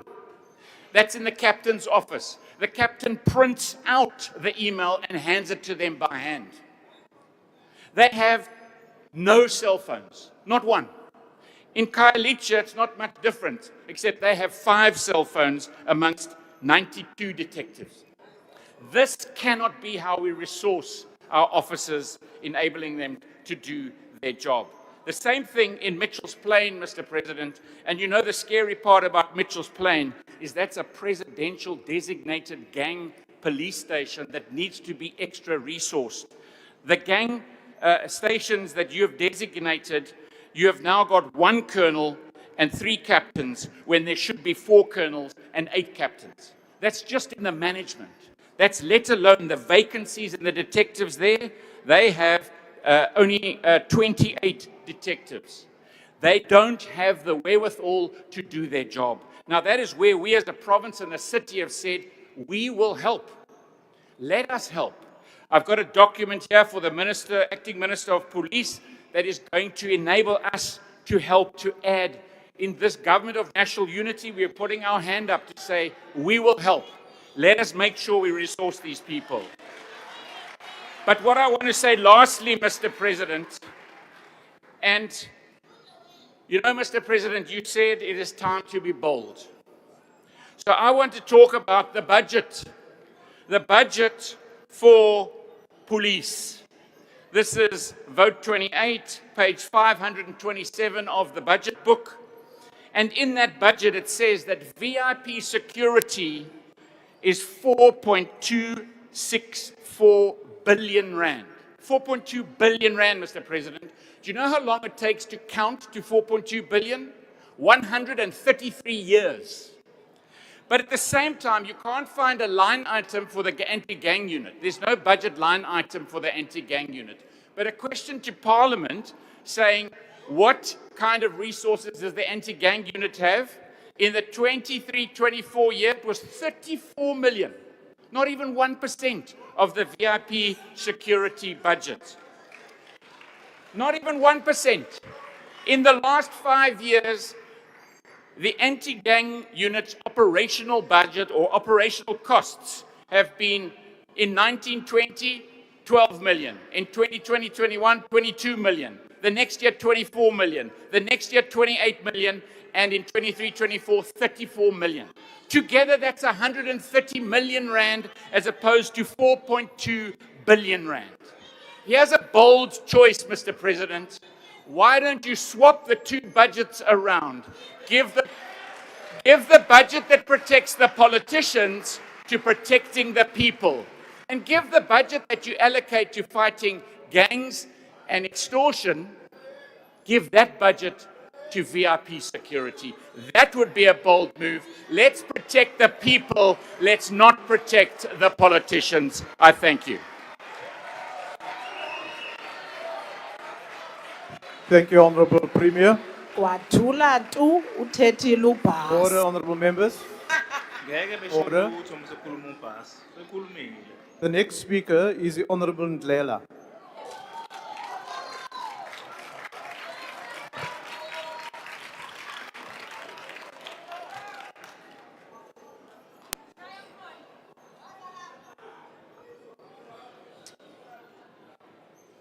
Madam Speaker, I'd like to welcome to the House the legendary President of the People, President Jacob Zuma, and the national officials of Umkhonto weSizwe Party.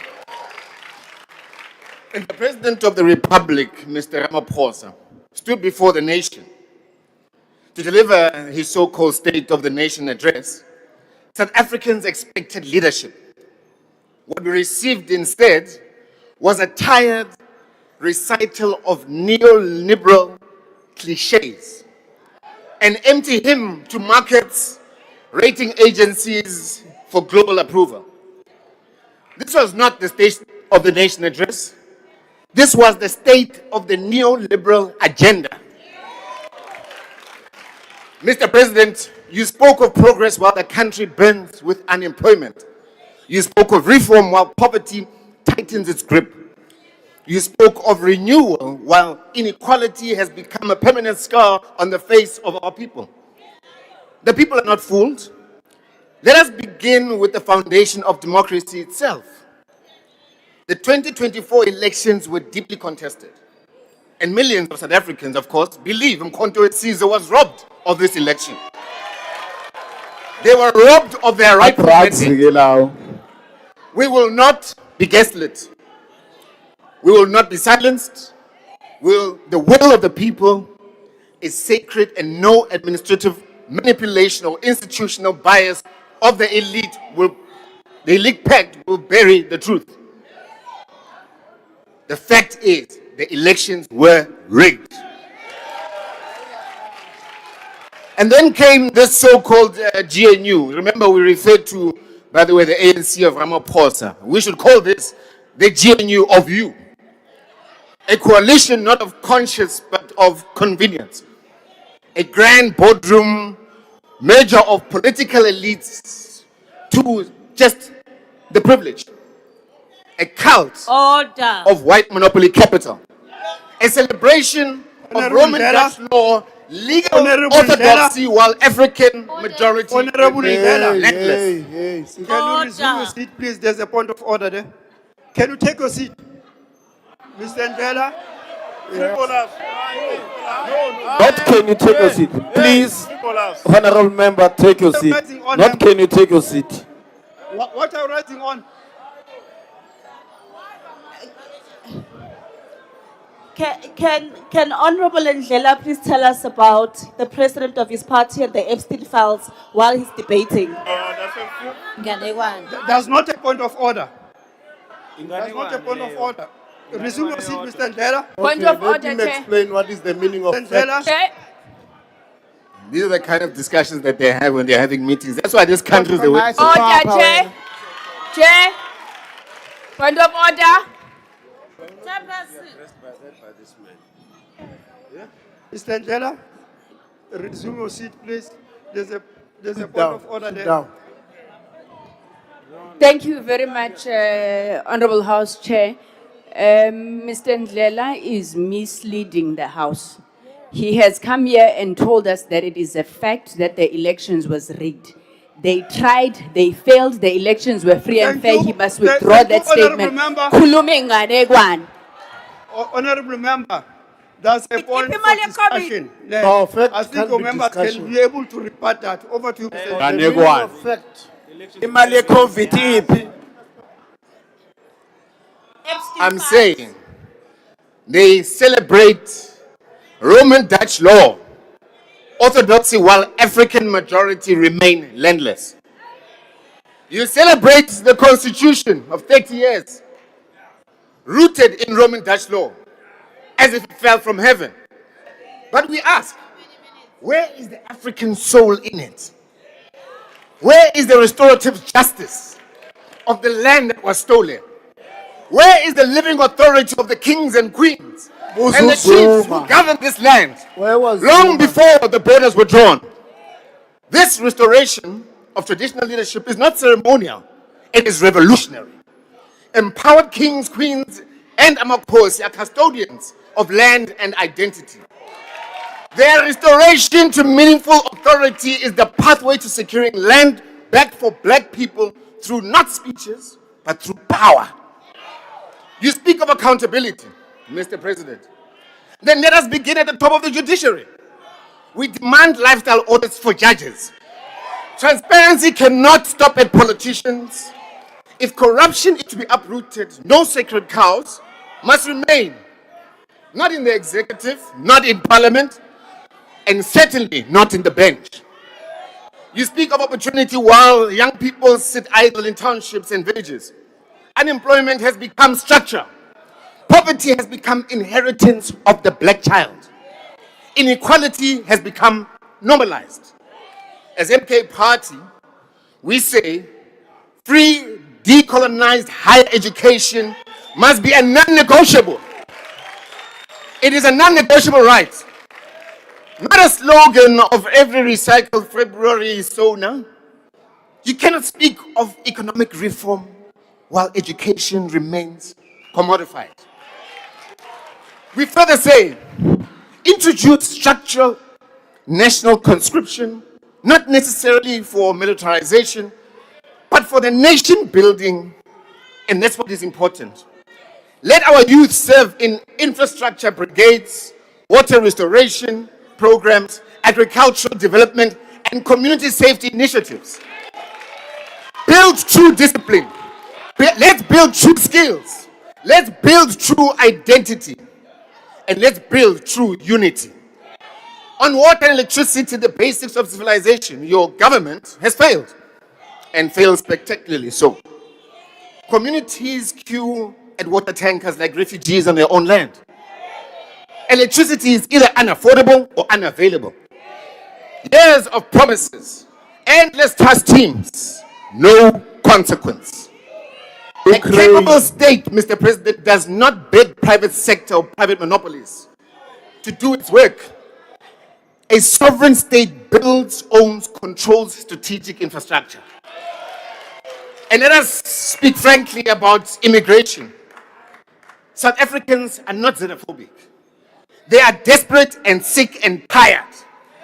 If the state cannot manage its borders and cannot manage its economy, immigration policy must balance Pan-African solidarity with national interest. South Africans come first. Order is not hatred. Lawlessness is not prejudice. Mr. President, you, by the way, remain stuck in the past when it comes to foreign policy. On the Western Sahara, I know you guys are going to complain. Your administration continues to parrot outdated positions while the continent moves on. On the 31st of October, just last year, 2025, the UN Security Council adopted Resolution 2797 with the majority support and no objections from the same BRICS that we are part of, our partners, affirming autonomy proposals for the most feasible solution to end this 50-year conflict. But you are still behind. Guided by President Zuma's engagement, by the way, in 2017, when he was in your seat doing a far better job than you, he met His Majesty Mohammed, and the MK Party has supported the autonomy proposal as a practical solution that preserves African unity and presents the further balkanization based on colonial borders. Peace talks commenced in Madrid just last week, 2026, between Morocco, Algeria, Mauritania, and the Polisario Front. Direct implementation of the 2797 resolution was discussed. The process is moving whilst you stay behind. The autonomy framework is detailed. The peace track is alive. We call on this government to align with these developments and support a lasting solution guided by realism, not outdated ideology, rigidity. Mr. President, your GNU celebrates market confidence, while township... Honorable Jela, your time has expired.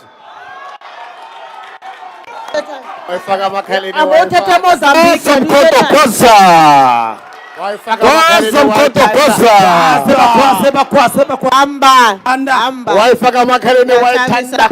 stop the mic? Sabotage. Wayifaka makhaleni uzwele Jomo wayuza bafana barongo. The next member on the podium is Honorable Bason for your next 1 minute.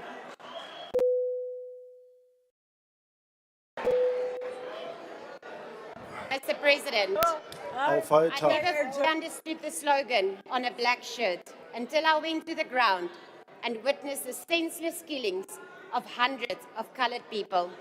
From Cape Town to Eldorado Park to the northern areas of Nelson Mandela Bay. I saw the pain in mothers' eyes. I saw families bury their loved ones. I saw tears in final goodbyes that should have never happened. On behalf of every patriot, I thank you for hearing and granting our leader, Kaita Mackenzie's request to deploy the army to protect our communities. Thank you, Mr. President. Too many lives has been lost.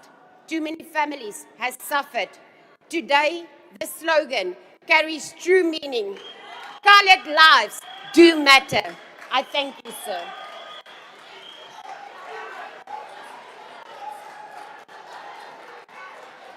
Thank you, Honorable Paswan. Are you rising on a point of order? No. What are you rising on? We are done. I want to rise people who say Mozambique when someone speak. Means you are a tribalism.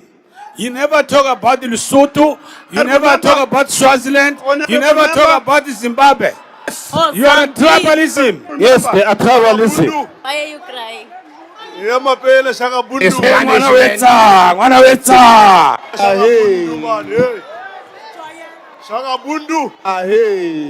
Honorable members, please adhere to the joint rules of the House.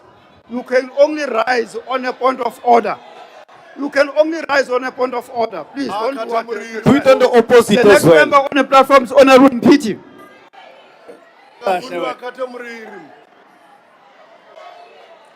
The rules. He must repeat. Thank you very much, House Chairperson. I greet the President and the Deputy President. I begin with a quote. Johannesburg today faces enormous challenges ranging from financial and governance instability to rapidly deteriorating infrastructure. Water and electricity interruptions have become the norm. This has an enormous impact on the quality of life of citizens and the operations of business. These words spoken by you, Mr. President, while you were delivering your remarks at the 7th of March, 2025 at the Johannesburg City Council chambers. Today we are forced to pause on these very words, honorable members, that ring truer and truer each and every day for the people of Johannesburg. Joe Burgers who catch taxis in the morning to go to work, Chair, those Chair. who wake up House Chair, early to it's open me. doors of Yeah, their yeah. businesses, Chair, those who wake up Chairman each Hart, and every right day here. to drive to their jobs. Honorable Mpiti, The can elderly. you take your seat, please? What are you rising on, Honorable Motwe? No, that one of the premier was sitting on the wrong Hayi, chair. supapha wena. I think we must induct these premiers who come here and be clueless about what must That's not happen. a point of order. It's a point of order, Repeat chair. what He you can't said sit on first. that chair. That chair is for the speaker who's on the podium. He was sitting there. Over to you, Honorable Mpiti. That's not a point of order. No, chair is wrong. Okay, I can come and sit got there. lost. He's He sitting got on the podium. Asupapha, He was sitting there. How? Can you resume your seat? Sure. Chair, you mustn't sleep today like you were yesterday also, so pay attention. House Chairperson, as I continue, Joburgers who catch taxis in the morning to go to work, those who wake up early to open doors of their businesses, those who wake up every day to drive to the jobs, the elderly, the unemployed, school kids, the creatives, all of us who have woken up without water in Johannesburg. We have seen the breakdown of the city brick by brick, day by day. We are slowly realizing that a vote in an election is not a quick 5 minutes for a 5-year term. It is deciding as a South African, a resident, who will sit across the room from you when you do not have water, who will sit across the room from you when your roads are falling apart. Effectively, it is deciding whether you'll have a champion or an opponent across the room from you. Joburgers are realizing that we have had an opponent all along in the mayor of Johannesburg. We are literally watching and presiding over the death of Johannesburg as we speak. A water crisis in the economic capital of the country is shameless. A city mismanaged to the precipice of collapse is shameless. We are tired of politics that speaks to us with condescension. A politics where those we have given power to can escape the carnage that they've created and go to hotels and take showers. A politics where those have been elected, the mayor of Johannesburg says to us, don't expect too much improvements while I'm in charge. A politics where the parties who have never had an internal election in their own very organization want to lead Johannesburg tomorrow. We are not going to have that, honorable members. Maya Angelou puts this quite clearly. If someone shows you who they are, believe them the first time. These politicians have shown us who they are, and it's time for us to believe them. The people of Johannesburg love their city, and they are waiting for their city to love them back. This pain too shared by you, Mr. President, in the lead up to the G20 when you said, and I quote, I found the city filthy. It is painful sight to go through to the city center. You have a number of abandoned buildings, buildings that have been hijacked that are not paying their taxes. This is why the DA in Johannesburg threw the best ranked mayor in the world in 2008, the former mayor of the best run province, premier in the country, probably the most experienced public servant in the country, the mayoral candidate of Johannesburg, Helen Zille, had decided to take action, take the city of Johannesburg to court to compel them to fund and implement the water turnaround strategy approved by council 2 years ago. This is because the DA believes in Johannesburg. We are ready to put tangible solutions for the people of Johannesburg. Honorable Chair, last month I conducted an oversight in Johannesburg to the Springbok Electron and Lindokuhle and East Road informal settlements where these sites have been illegally invaded. This land has been taken, and this is why the DA has put a bill in Parliament to stop land invasions. My colleague, Honorable Emma Powell, who has fought day and night to put this legislation here in Parliament, has ensured that this House can consider that we stop land invasions in our country that are growing each and every day. Mr. President, this needs urgent attention. So in a debate about service delivery, let us not shy away from calling our failure out and presenting tangible solutions. In a debate about mediocrity, let's be honest to South Africans if we cannot do the job so that those that can do the job. Where the DA governs, it governs the best run province, the Western Cape, the best run municipalities, the city of Cape Town and Midvaal, and the time goes on and on. We have proven this time and time again, and that's why we are saying, believe in Joburg, believe in the DA. We have proven it, we have shown that we can get it done. Thank you very much. Time has expired. The next speaker is Honorable Premier of the Northern Cape. Over to you. Zamani Lake. Thank you very much, House Chair. Let me greet His Excellency, the President of South Africa, His Excellency, the Deputy President, honorable members of the National Assembly and NCOP, ladies and gentlemen. Let me start by wishing the more than 4 million Catholics a blessed Lent period. Let me also congratulate His Excellency, President Cyril Ramaphosa, on delivering a decisive and action-oriented State of the Nation address. This is a very clear indication of a president deeply in touch with the general mood of South Africans.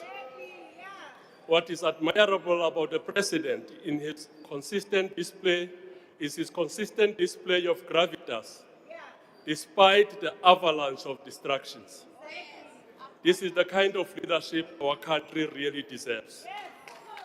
Regrettably, House Chair, the address by the President is delivered during an election year. During this season, which is marked by elections, the opposition benches are heavily spiced with politics of self-deception and thereby miss an opportunity to substantively engage with the address. In a chorus yesterday and today, the opposition parties deceptively see nothing, they hear nothing, and they feel nothing. That is positive about the country. They are completely numb to any positive developments. And this is due to election anesthesia. This is a crude form of politics of self-deception and is self-defeating, and it's modern-day politics of brinkmanship. House Chair, what South Africans can see is a desperate opposition that convince themselves of false narratives. Opposition parties that are twisting facts, opposition parties that are playing a blame game, opposition parties that are creating alternative truths, opposition parties that are Monday morning quarterbacks, and opposition parties that are loyal disciples of empty rhetoric.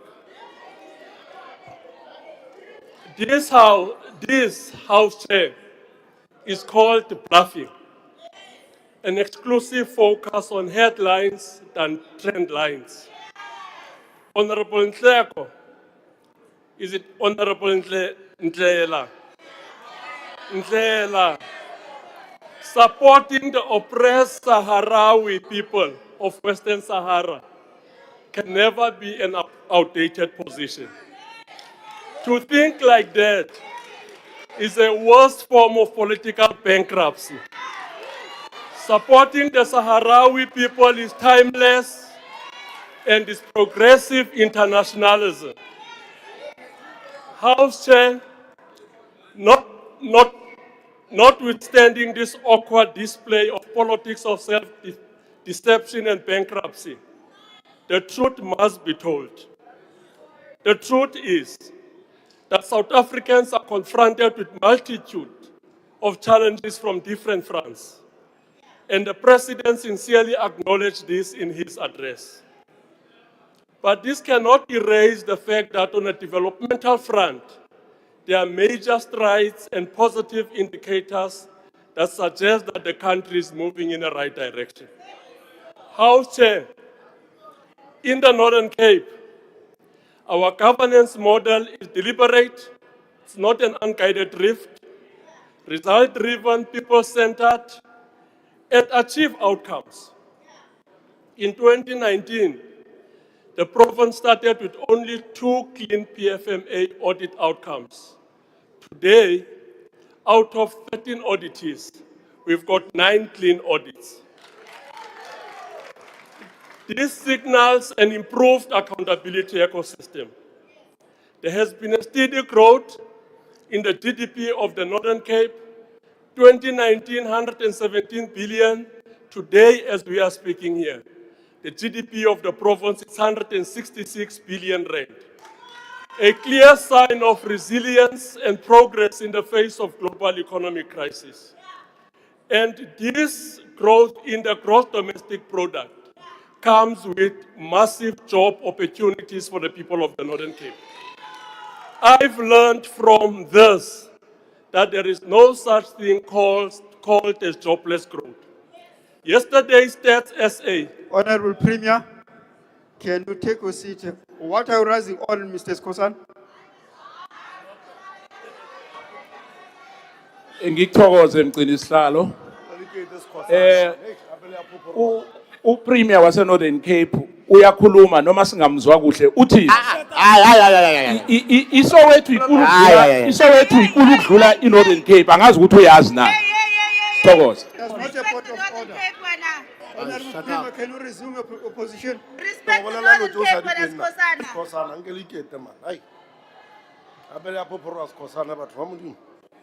Who's speaking?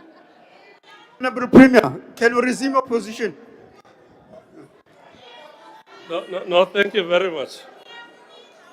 Yesterday's Stats SA unemployment report shows encouraging progress, with the Northern Cape recording a notable 4.1 reduction in official unemployment in Q4 of 2025. These are 18,000 new jobs created. This is the highest decline in unemployment in the whole country.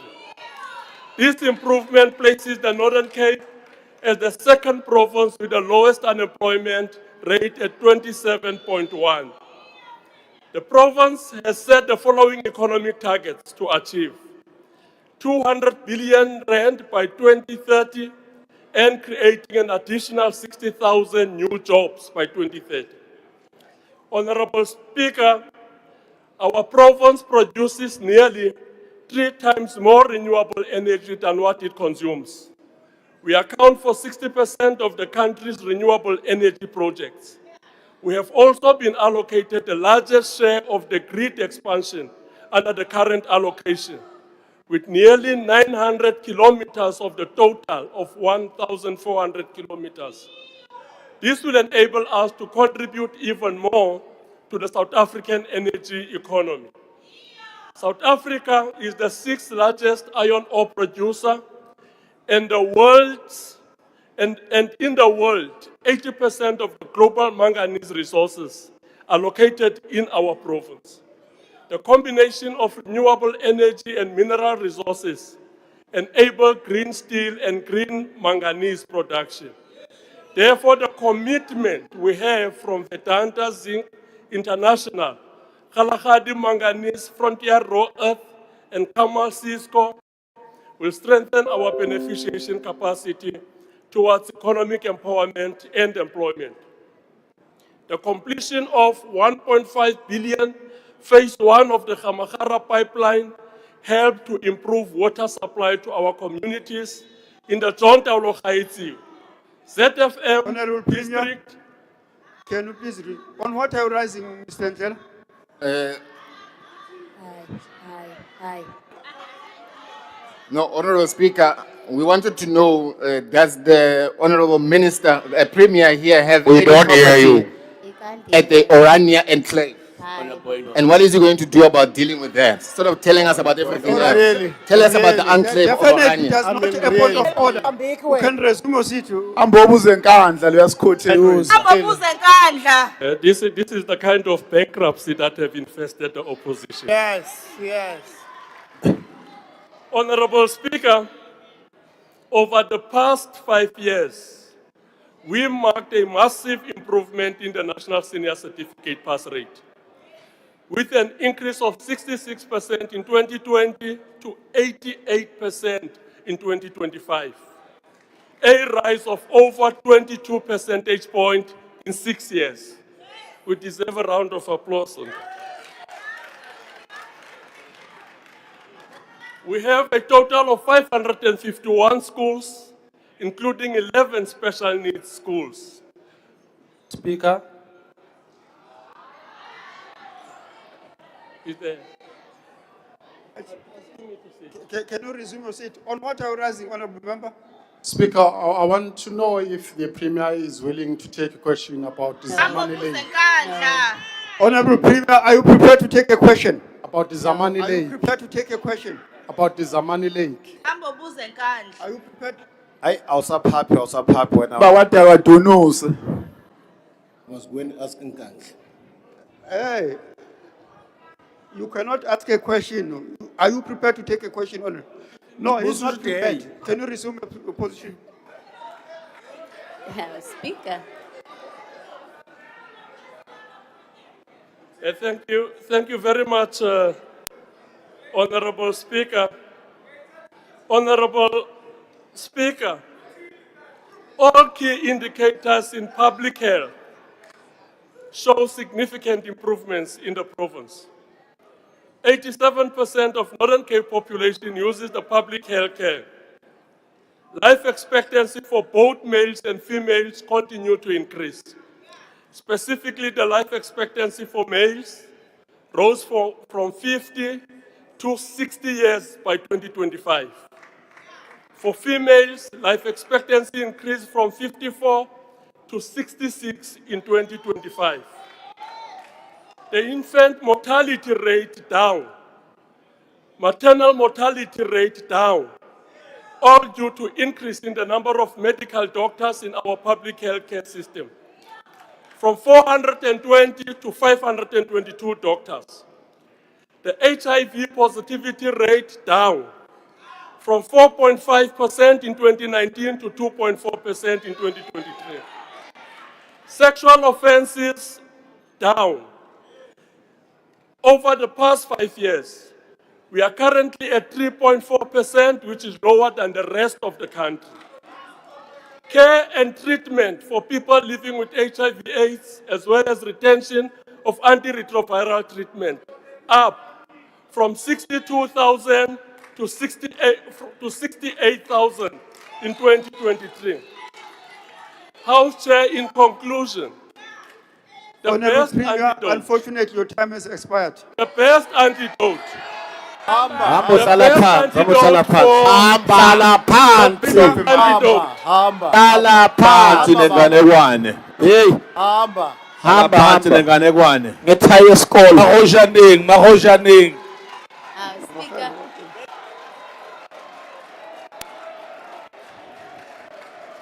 The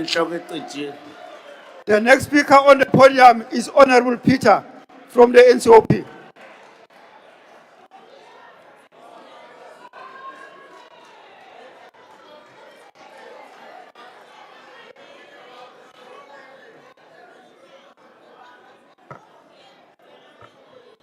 Honorable Speaker,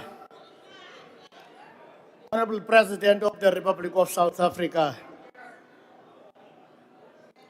Bantu bonke hulumisa, members of this House. The UDM supports the State of the Nation address as tabled by His Excellency President Matamela Ramaphosa. But support does not mean silence. In the true interest of serving the people of South Africa, we rise to sharpen, strengthen, and submit proposals that move this nation from promise to performance. No country survives without law. Mr. President, on the issue of illegal immigrants, the UDM wishes to comment as follows. No country can function if its laws are optional. And anyone who comes to this country legally must be prepared to abide by the law, or they will be shipped out. Fellow South Africans, you deserve a state that works, system that speaks to each other, and early warning mechanisms that stop crime before it spread.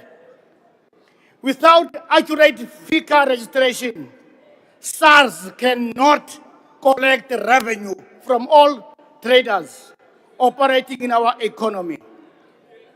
Furthermore, law enforcement cannot properly trace or dismantle criminal syndicates operating in the underworld. South Africa urgently needs a coordinated security response plan with timeframes and the strengthening of the NPA as to be functional. South Africa's liberation history teaches us a solidarity, but protection must be credible and enforceable. If a person is granted asylum, yet voluntarily turns to the very country they claim to be flee during holiday season, that state must be reviewed. You cannot be in danger today and on holiday tomorrow. Khabeni ngola nezizibhoxi. Umsebenzi wenu ukungcola. Accountability is not hostility. It is fairness. It is security. It is sovereignty. We welcome the review of the SITAs as a collective measures to ensure that skills funding delivers measurable results. Within the Department of Defense, the South African National Service Institute recently passed out over 500 young people.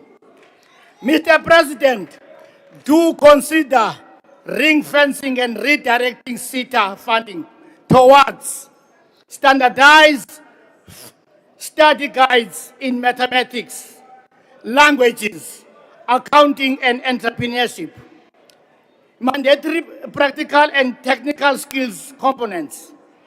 In 2001, Honorable President of the Republic of South Africa, Deputy President Mr. Holomisa met Matthys, a maths teacher, Chantel Melder, the CEO of SAICA, and then President of SAICA, Ignace Skule, spearheaded the Tutuka project, providing English, mathematics, and accounting study guides for grade 9 to grade 12. Today, that project has produced over 2,000 black chartered accountants. We may need to have a tailor-made or similar setup into skills development. Mr. President, in 2023, you called the Minister of Finance to address the pension queries of former civilian servants. The affected communities is still waiting for feedback and progress reports. People are dying while the system drags its feet, and each day of delays is a day of injustice.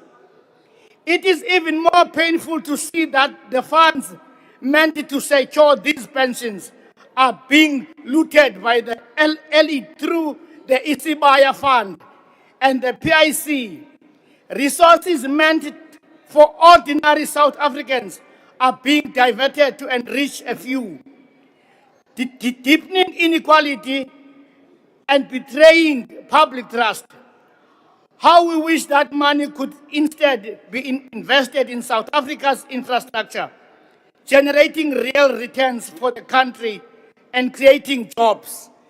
This is a guaranteed investment in the nation, not in private greed. The people deserve accountability and action, not corruption.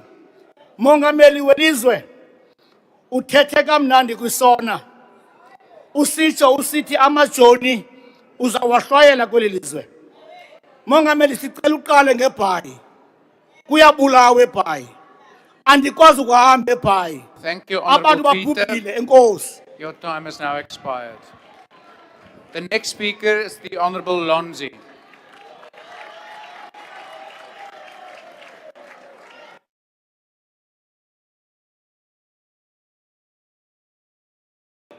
Commander-in-Chief of the EFF, Mr. Cyril Ramaphosa, today we will not hide behind crammed quotes and flowery words as your Minister of Higher Education, Buti Manamela, did yesterday. How can the Minister of Higher Education publicly declare that there's no plan or solution to absorb all the learners that pass matric in post-secondary education? During your State of the Union address, Mr. President, of the nation address, you proudly announced that this is the highest number of matric passes in this country's history. But what is the point of celebrating statistics when you know deep down that thousands of these learners are going back home because there is no space in post-secondary education? What was even more worrying is that when we asked the Minister of Higher Education about additional spaces, he spoke to us about CET centers.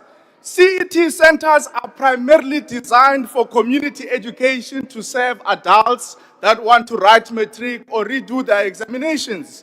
They are simply not structured, funded, or even mandated to absorb the large numbers of learners who have already passed matric and are seeking post-secondary education. I don't know where Minister Nzimande is. Can you please educate the young man, because clearly he doesn't know anything about higher education. We were also not surprised when Honorable Kusela Diko attempted to steal the victory of the EFF on data. Unfortunately for her, the people of South Africa know that it is the EFF that fought for data to expire in South Africa. But what do we expect from someone who was implicated in stealing PPEs while our people were dying during COVID-19? The data victory of the EFF is not PPE, Minister. It cannot be stolen. We won't entertain Minister Nchaveni's statements about Economics 101 because we know that she's inspired by the CEO of Capitec who said unemployment is 10% in South Africa. Just take your seat for a moment, please. Please take your seat. Honorable Sosana, why do you want to be recognized? Thanks, Honorable Chair. I'm rising on Rule 53 of the joint rules. The Honorable Member is casting aspersion on Honorable Tiko. He says Honorable Tiko is implicated in the stealing of PPEs. So he knows that he's supposed to bring a substantive motion for such a matter, Chair. Thank you, Honorable Sosana. Hey, when I failed mayor. Order. Thank you, Honorable Sosana. I accept that that's a point of debate. Please continue. It's all over the news. We're not going to entertain Minister Nchaveni's praise for creating jobs because just yesterday, the youth of Venda lined up in Toronto Stadium to submit their CVs to the South African National Defence Force. You should know this, Minister, because you come from that same community in Venda. But as the president of the EFF often says, when consciousness leaves you, it does not say goodbye. Today, Mr. President, we have been sent to deliver a simple message to you, one that the praise singers have no courage to tell you. On my right are CVs of youth inclusive of graduates who have been looking for jobs without success. It is a lie that they are lazy. It is a lie that they sit at home and bask under the sun like Honorable Gwede Mantase suggests. They wake up every morning. They ask their families for the last cent. They must choose between buying bread or buying a bus ticket. They must choose between buying electricity or buying data. I listened attentively to you, President, when you said during your days you used to go door to door to look for a job. As if the youth of this country has not walked all the streets and stood in each and every traffic light looking for a job in South Africa. What an insult to the young people who stand in long lines to get a job as a waiter, as a bottle girl, as a call center agent. What an insult to the more than 900,000 youth who applied for a mere 5,000 available posts in the South African Police Service training program. What an insult to the unemployed doctors, the young educators and teachers who have spent many years equipping themselves to serve this nation. Why do you brag to us about going door to door during your time? Do you know how many young people in this country have sleepless nights, depressed, anxious, refreshing their emails, refreshing their spam emails, trying to look for that one positive email out of the 100 interviews that they participated in that particular week? Mr. President, these are just a few CVs which are gathering dust in our communities. But there are many other millions of CVs of young people who are unemployed in this country. And from now onwards, we are going to rally the youth of South Africa to physically deliver CVs at the doors of the union buildings, at the doors of parliament, and in the office of Honorable Gwede Mantashe. We are going to publicly share your official email addresses, not the fake ones you put on Google, so that the youth can send you all our CVs each and every day until you take the struggle of joblessness serious in South Africa.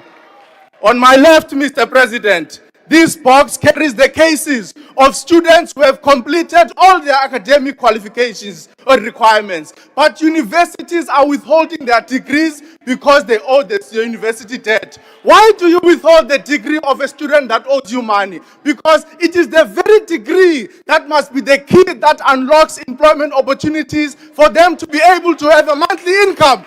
Give them their degree so that they can be able to go and seek a job. We want to take this opportunity, President, to tell you that these boxes are very heavy. They are heavy with disappointment. They are heavy with anger. They are heavy with hunger. They are heavy with the false hope and the fake dreams that you have been selling the youth of South Africa. We want to thank all the key stakeholders that have participated in the final draft of the Student Debt Relief Bill of the EFF. We are now ready and prepared to present the bill before this House. We want to see, Mr. President, who are you going to stand with in the struggle of student debt? Who are you going to stand with? Are you going to be with the students? Are you going to be with the youth of South Africa? Or are you going to abandon them? We are submitting these CVs to you, even though you ran away. The Deputy President will give them to you.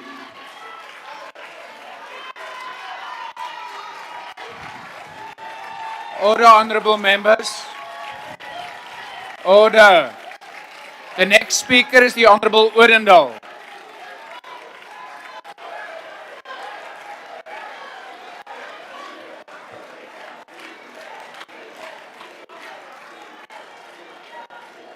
Honorable The honorable Chairperson, members.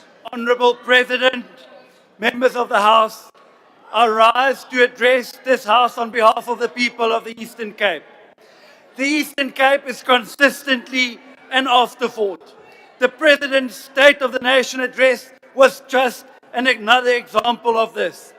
The people in the Eastern Cape marched on Monday to demand the deployment of the SANDF in gang-riddled Nelson Mandela Bay communities after the metro was left out of the President's speech. And whilst our calls have now been answered, it should never have taken a march. The people of the Eastern Cape matter as much as any other South African matters in this country. Crime in our province is out of control. Annual statistics show that you are still more likely to get raped and murdered in the Eastern Cape than anywhere else in the country. SAPS is failing at every turn due to catastrophic underfunding and lack of resources. Nelson Mandela Bay should have featured in SONA. But the people of the Eastern Cape are all too familiar with broken promises and policy cycles and band-aid solutions that do not address systemic failures of governance. Chairperson, the Eastern Cape is a province of extraordinary resilience. It is the birthplace of Are giants. you from Eastern Cape? Order, honorable members. The next member that unmutes without being recognized. It is the birthplace of giants, rich in its history, culture, and natural beauty.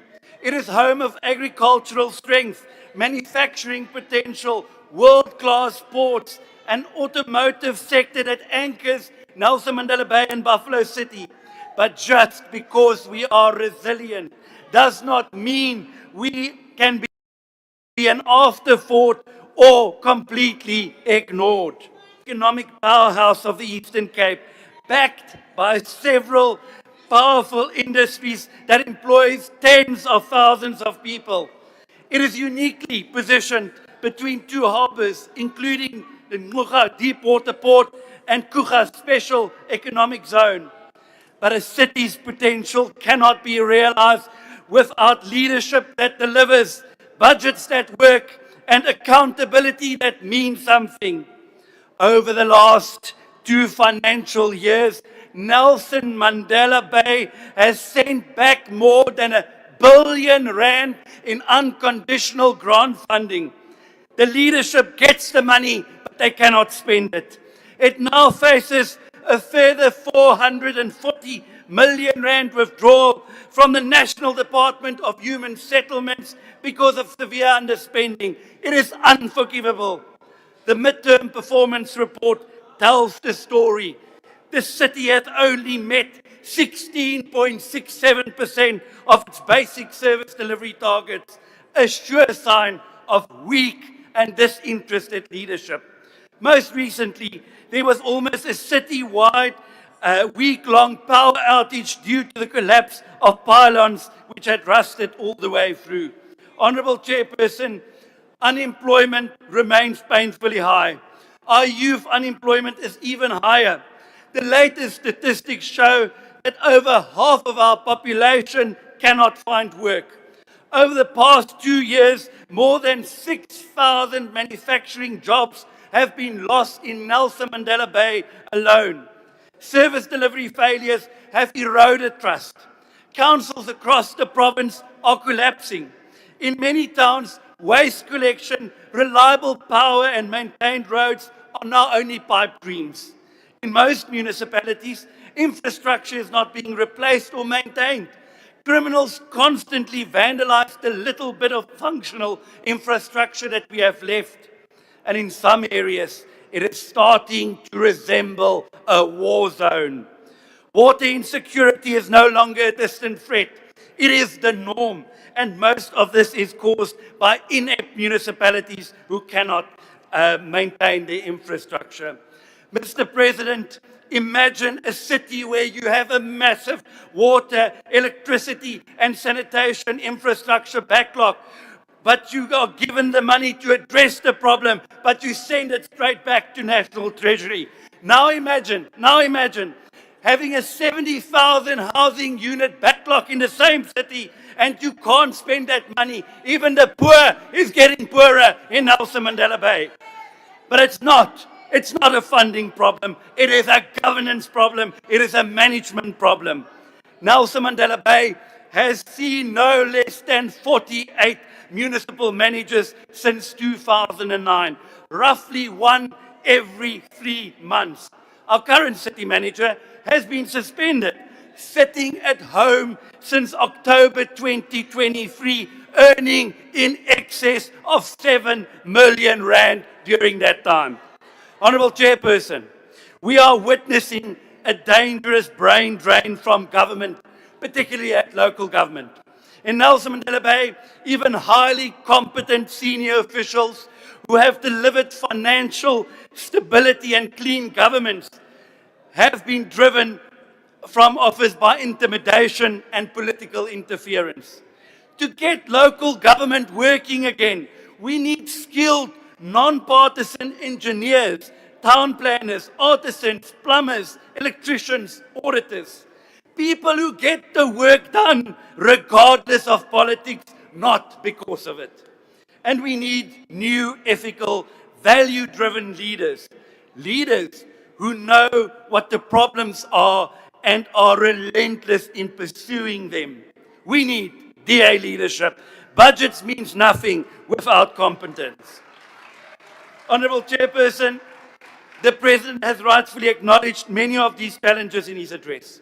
And if water is the single most important issue, then let the Eastern Cape see immediate measurable intervention in failing systems.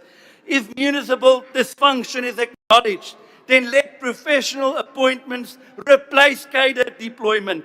If procurement is the root of corruption, then let every tender be transparent, defensible, and free from manipulation. The fight against corruption must reach municipal officers, procurement units, and those who have treated resources as personal opportunity.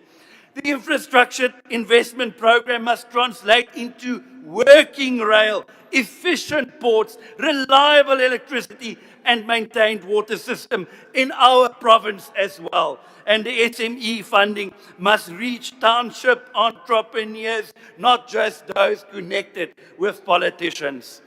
The electronic vehicle incentives must support the automotive value chain in our region, protecting and expanding jobs in Nelson Mandela Bay as well as Buffalo City, and the professionalization of local government cannot be optional. The Eastern Cape Chairperson does not lack talent. It lacks consistent governance. Imagine what this province could be under a disciplined, ethical, and competent administration. Imagine a Nelson Mandela Bay that works under a DA-led administration, a city with functioning infrastructure, safe public spaces, efficient port logistics, and thriving small businesses.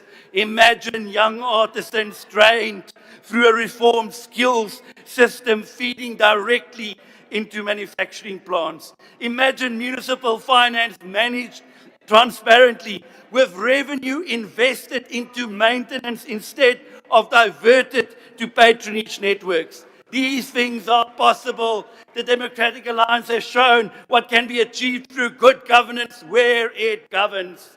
But it requires political will, administrative courage, and relentless oversight. Honourable President, the Eastern Cape has given this country business and political leaders of formidable stature. We stand back for no one.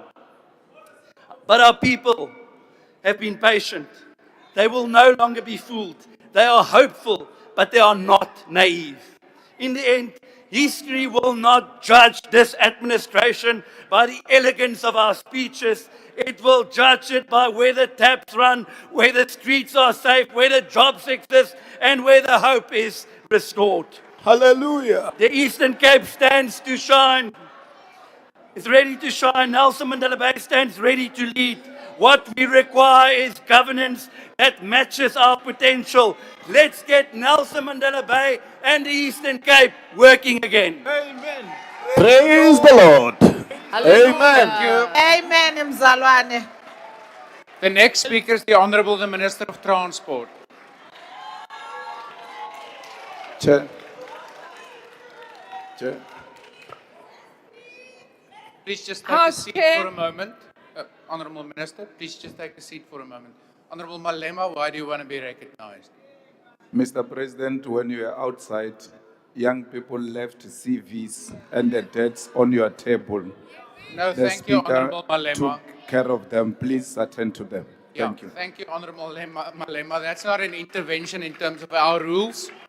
Honourable Minister, please continue.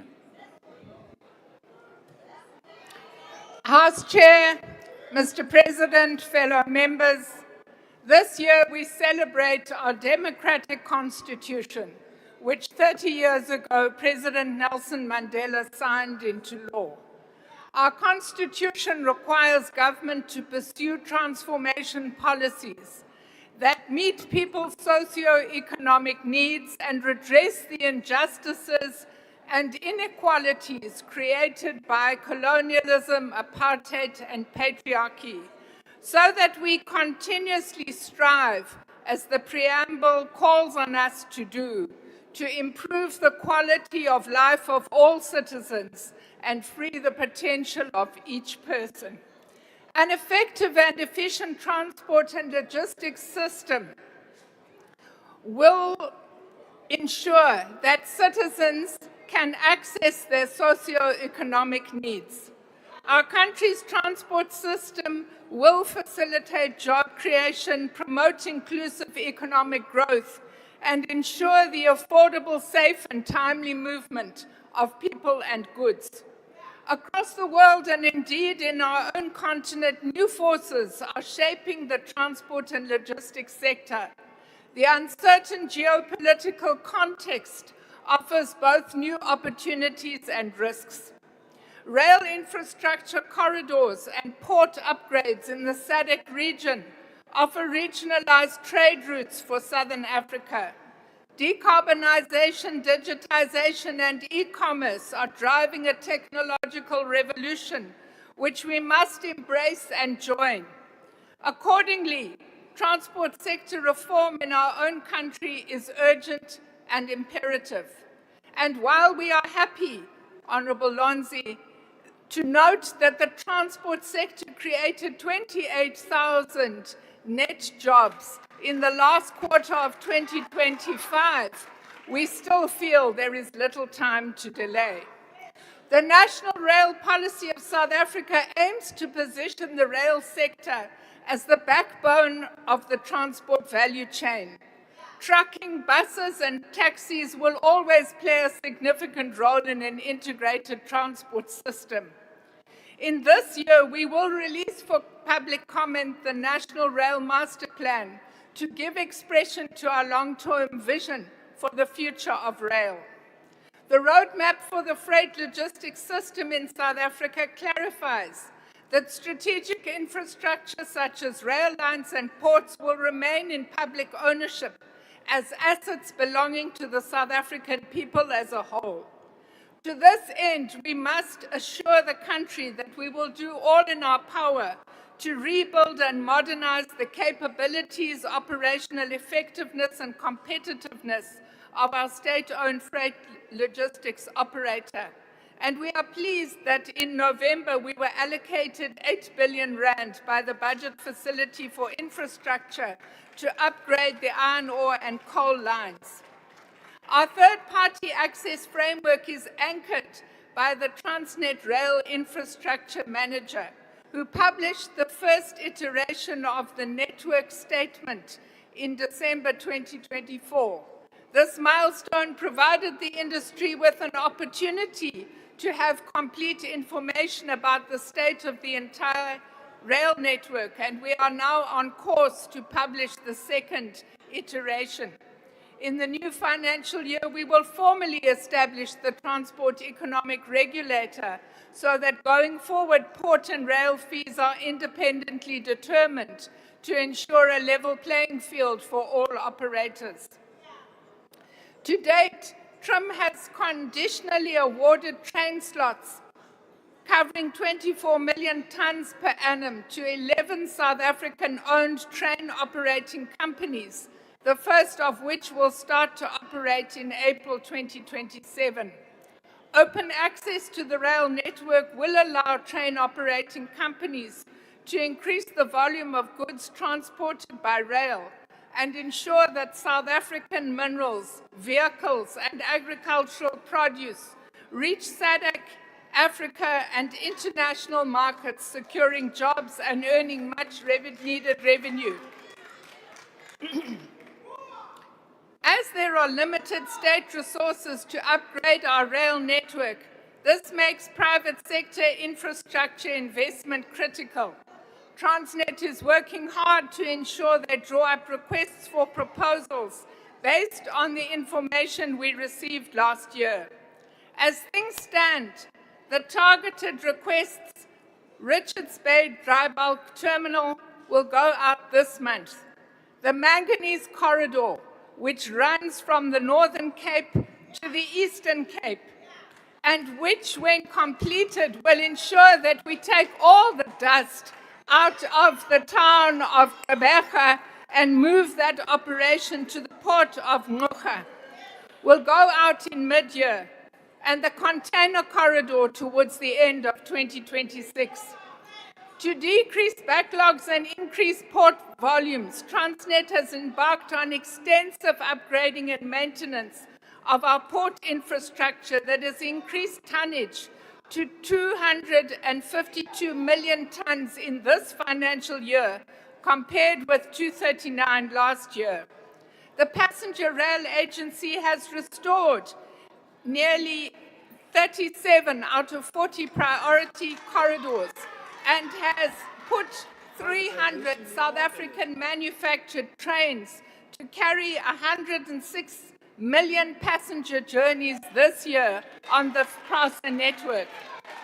Because signalling remains the most abiding constraint, we are taking advice as we upgrade signalling on how we will improve the current system and run up to 4 trains per hour that will dramatically increase the number of passengers we carry under current conditions. Last year in September, we launched a request for information for passenger rail. Specifically included here is rapid regional rail between Gauteng, Musina, Mbombela, and eThekwini. Mr. President, it is our wish to find a financially sustainable and affordable model to enable us to reintroduce long-distance rail. It's a difficult task you have given us, but we will spare no effort because we know that many citizens would find it much, much more convenient to travel regionally by rail. SANRAL is responsible for 31,000 kilometers of our national road network, and they have extensive programs, including the R537 Malota Road upgrade, the N2 and the N3 upgrade in KwaZulu-Natal. And let me say, honorable members, that the upgrade to the N2 is the biggest single investment that SANRAL has made over the last couple of years. And by the time that road is finished, it will substantially improve safety and cut down on travel costs. Not only does SANRAL produce great road infrastructure, but last year they created 35,000 job opportunities, provided support to over 2,000 small and medium enterprises, and a lot of technical training to young graduates so that dozens and dozens of them can find formal employment with what they have learned.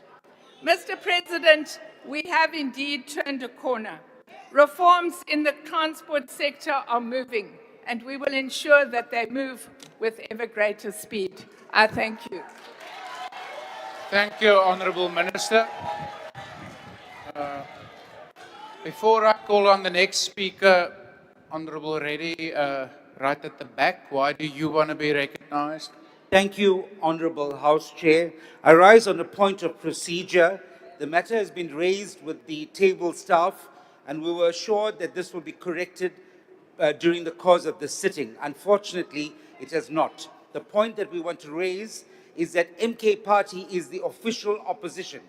And if you look at past traditions, whenever the SONA debate took place, it was the official opposition that had the final right of reply before the executive. And that has not been corrected. I urge you to correct that now. Thank you. Yeah, thank you, Honourable Reddy. Look, I am aware that of course, in terms of our speaking order, the official opposition, not necessarily the second largest party, always have the right to field the first speaker in the debate after the executive has introduced the matter. And my understanding has always been that that's part of a political agreement to give effect to the fact that we are having a political debate. My understanding has not been that that necessarily extends to the closure of the debate. I would, however, advise, this is a joint sitting and we have a joint rules committee, which meets, well, there's rules committees in the two different houses, which then ultimately can contribute towards the joint rules. And if there is a strong feeling that this must be institutionalized, my advice is to take it to the different rules committees. So for now, I'm, as the presiding officer, not in a position to turn around or swap around speakers on the speaking list or the order of speakers. Thank you. The next speaker, yes, I see further hands. Honourable Dagmo, why do you want to be recognized? Is that a new matter? Yes, Chair, it's directly related to your response on this matter. The Honourable Member, through you, is part of a structure called the Chief Whips Forum of the National Assembly. And he has never raised that issue there. I think the problem we're dealing with here is that no one knows who is the Chief Whip of the MKP. That's the problem. Honourable Dagmo, you're now not assisting. I've made firstly a ruling, so I don't need assistance with the ruling, and your remark there is not assisting the process. I see further but how hands. many chief whips do they have? Order. Dr. Letlape. Thank you, Chair. Thank you, House Chair. I think what might assist, Chair, is to ensure that things are put in order. When you walk through the Marx building, you see the DA labeled as the official opposition. Yeah, That is part of the confusion. Yeah. So can we ensure that as we correct these things, that the DA is properly placed as part of government? Yeah. And the official Thank you. opposition is the Honourable MK. members, I've been patient now, and now the Honourable Matthijs also wants a bite at the cherry. I've been very patient. Honourable Matthijs, I'll give you an opportunity just now. Thank you, Chair. You're always patient with me. Yeah, I appreciate no, it. just stand But down Chair, for we a also moment. just- Just stand down for a moment. Let me just address what the Honourable okay, thank Letlape has raised. This is also not assisting Honourable Letlape. That matter around signage or whatever can be attended to, but it's of no relevance to us here today. I'm going to have the Honourable Matthijs, and then we must move on with the debate. Yeah, thank you, Chair. It's always better to move on after the EFF. But, Chair, we do have a problem because the DA, they are in government. Even yesterday, there's now a title called second largest party. It has never existed. And we are here in public, so the whole public is seeing the second largest. We don't know. There's no second largest. So it must just be noted. We don't know. Yeah. And Honorable Steenhuisen's even putting up his hand. He's about to even exit the DA. So Thank I you, don't know Honorable why he's there. Matthijs. Thank you. There's Honorable only one members. largest party, No. ANC. We are still busy with the debate on the sonar. Honorable Skosana, unless you're going to raise a new point of order. There's nothing is going to raise. Thank you, Chair. Mgcinisihlalo, uyavuma ukuthi umkhonto wesizwe party is an official opposition la Thank you, ngaphakathi thank na. you. You must agree on that, Chair. Honorable You Skosana, cannot no. deny that, Chair. Honorable Skosana, I've made the ruling. I've advised that the matter be taken to the two rules. No, but do you agree that we are an official opposition party here? Honorable members, we need to move on now. No, but do you agree, Chair? I'm asking you. Thank you.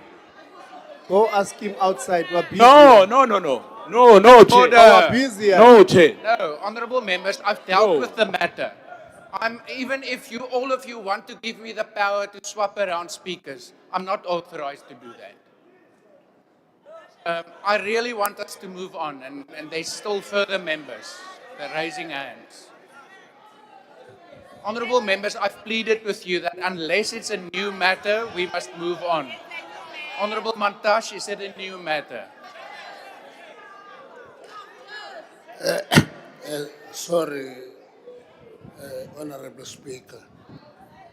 We're debating issue that does not belong here. Yes. Please lead us properly. We can't just discuss anything that is put on the floor. We are discussing the state of the nation at Yes. That's what we're discussing. Anything else, my where it belongs, then is up. Thank you. You indeed. No. Honorable members.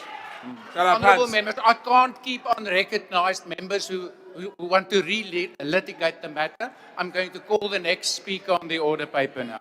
The Honorable Mkwena Zondi. Chair. Honorable Malema, is it a new matter? Yes. Yes.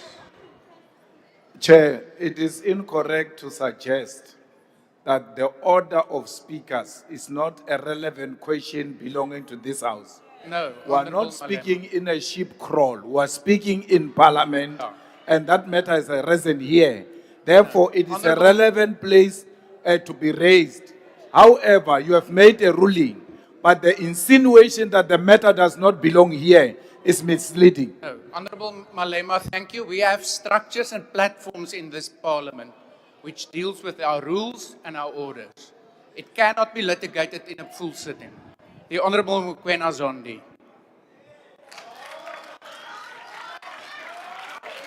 Is she new? She's another new one.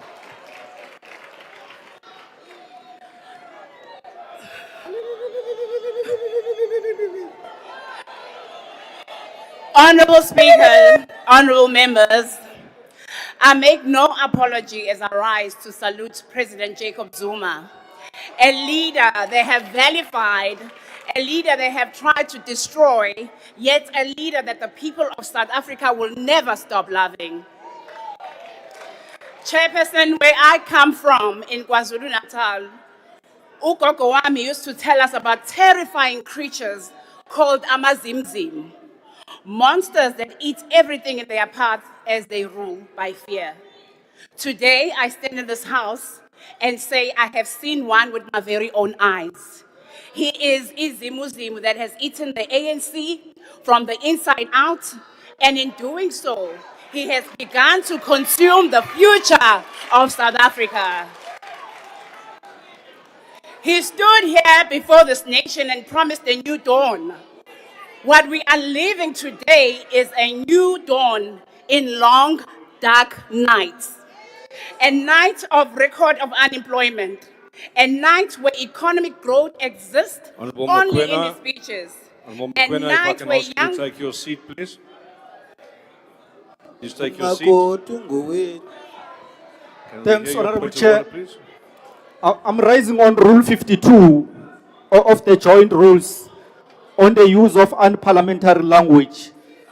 The honorable member is referring to the president as Izimzim, meaning that the president is a monster. Can you please show that, Chair? Uyilona. Uyilona. Honorable members. Chair. Uyilo. Uyilo. Chair. Members, can we have order in the House? Let Chair. them fit, let them wear it. Uyilo.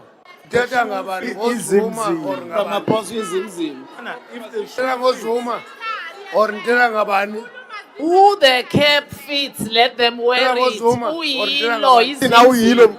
Some of you yesterday you say we are Members, papa. can I please make Some of you say we are papa yesterday. Honorable members. We can't hear each other. Tiger. Honorable members, those of you who are choosing to unmute yourselves without being recognized, or please ask to immediately desist. Honorable member, thank you for your point of order. I'm afraid with the level of noise in the chamber, I was unable to hear. We will have to consult Hansard and listen for the comments that were made, and we undertake to do so.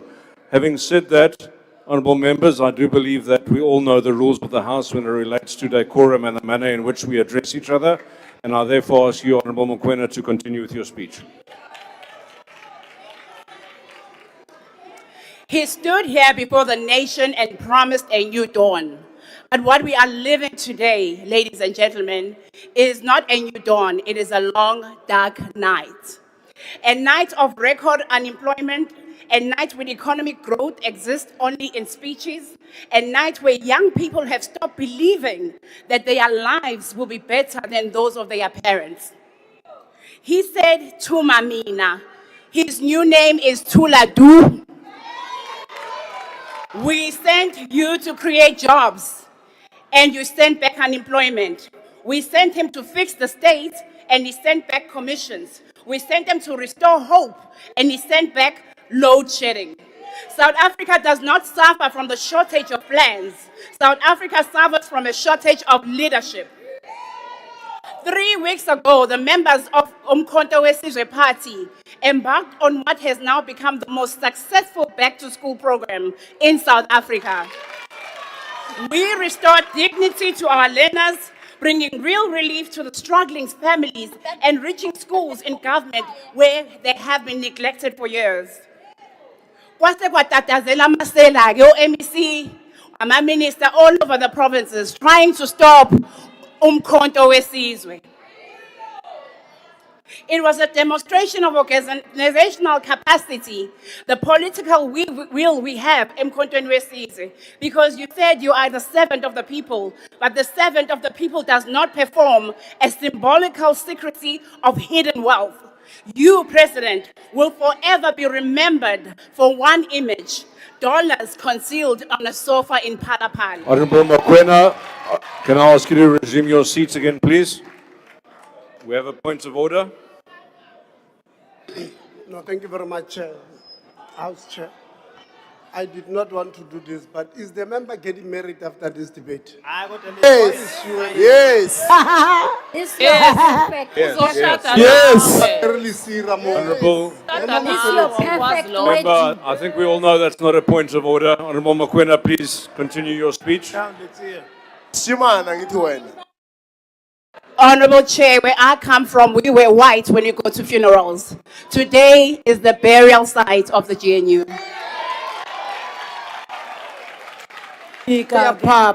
From the moment every word about ethics is lost meaning because of you, every promise to fight corruption sounded hollow. Honorable Mokoena, once again, please take your seat.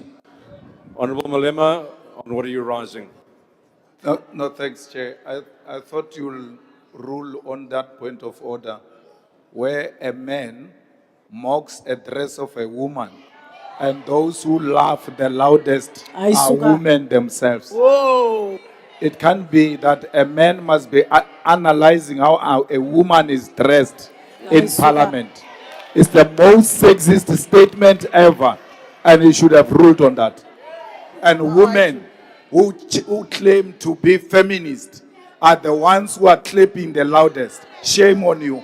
GPV. GNU women. It's Honourable GNU members. women.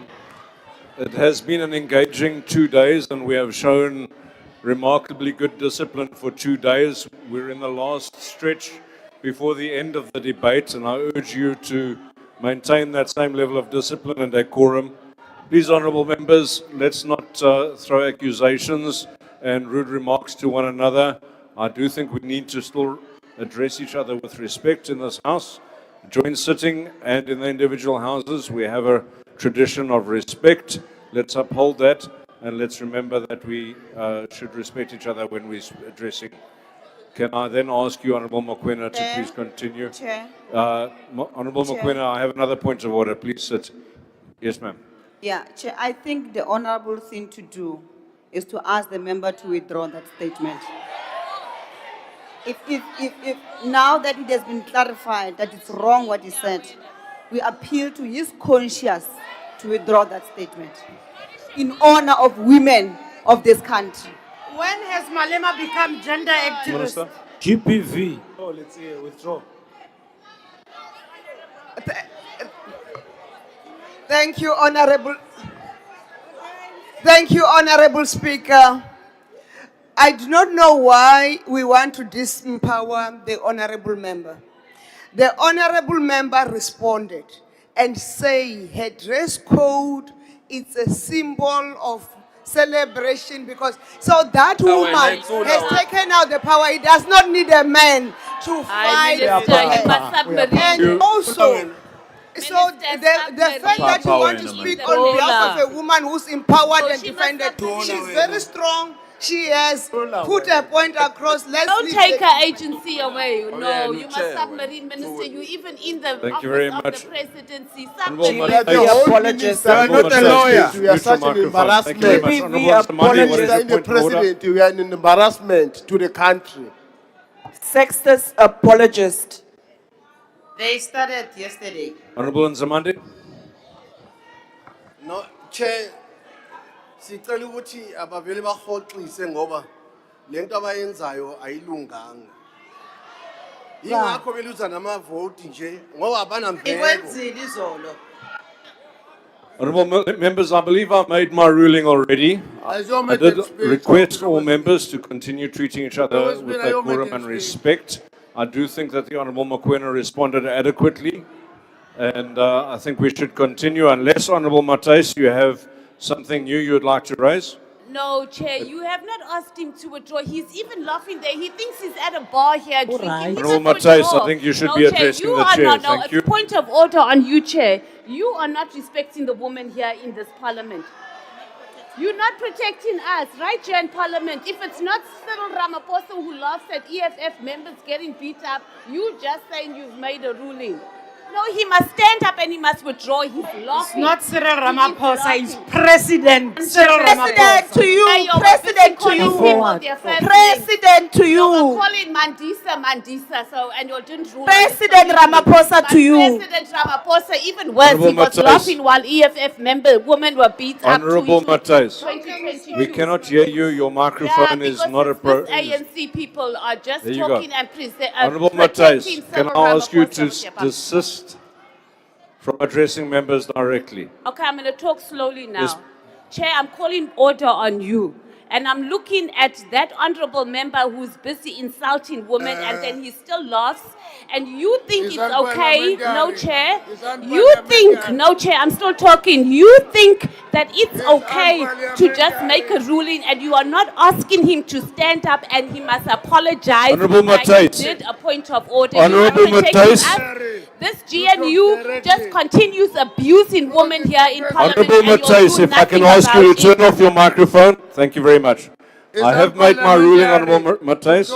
If you have a problem with it, I think you know what the arrangements are for that, and you can make the appropriate comments in writing to the Joint Rules Committee. Honourable Member, what is your point of order? No, Chair, I want to suggest that rather than allowing the House to degenerate, we should ask you to let the member proceed. But before we adjourn today, you listen to the hindsight and make a ruling on the matter. I'm sorry, Honourable Member, I've made my ruling already. I think the member should proceed. She also dealt with the matter. Let's allow Honourable Mokoena Zondi to conclude her speech. Thank you, Honourable Mokoena Zondi. Please take the microphone.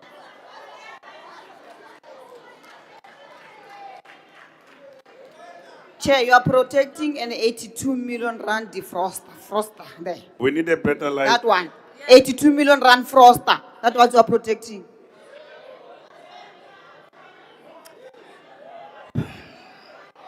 Chair, where white monopoly capital remains untouched in this country because they own you. Spatial apartheid remains intact. The Western Cape is curated like a European enclave, while Gugulethu and Khayelitsha resemble war zones. The GNU now wants to deploy the South African Defence Force, while the economic structure that produces the violence remains protected. You want us to turn the province into a Palestine war zone in Gugulethu and turn Gugulethu into Gaza. We say no to an economic geography that mirrors colonial design in the land of our forebearers. This is not accidental, it is systematic. Deploy special task force elite units to confront the criminal networks in the Western Cape and Gauteng today. As the MK Party, we reject a future where South Africans become a playground for global elites while its people survive on its own social grind. We remain nation managed by rating agencies. We reject that we are managed by rating agencies. We demand land justice. We demand economic sovereignty. We demand free education. We demand disciplined nation building. We demand water, electricity, the rights and privileges of people living with disadvantages. We demand secure borders and manage immigration. We demand the restoration of traditional authority. We demand accountability across all arms of state, including the judiciary. South Africa is not facing a temporary crisis. We are living through a lost decade. A decade when lights went out and never truly came back. A decade where the rail and ports stopped moving within this economy. Ramaphosa, 25,000 Tongaat unit workers are preparing for unemployment under your economy.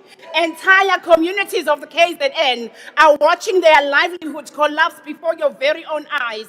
And you come to this house and speak to us about growth and renewal. You will go down in the history as the president who can turn sugar into joblessness. Do not ask us to celebrate progress while 25,000 families are being pushed to poverty. Tongaat Hewlett is not a balance sheet. It is the heartbeat of the rural towns of the KZN. It is small-scale growers and workers who carried this industry through generations. And under your leadership, the heartbeat is being silenced. So do not make a mockery of our pain.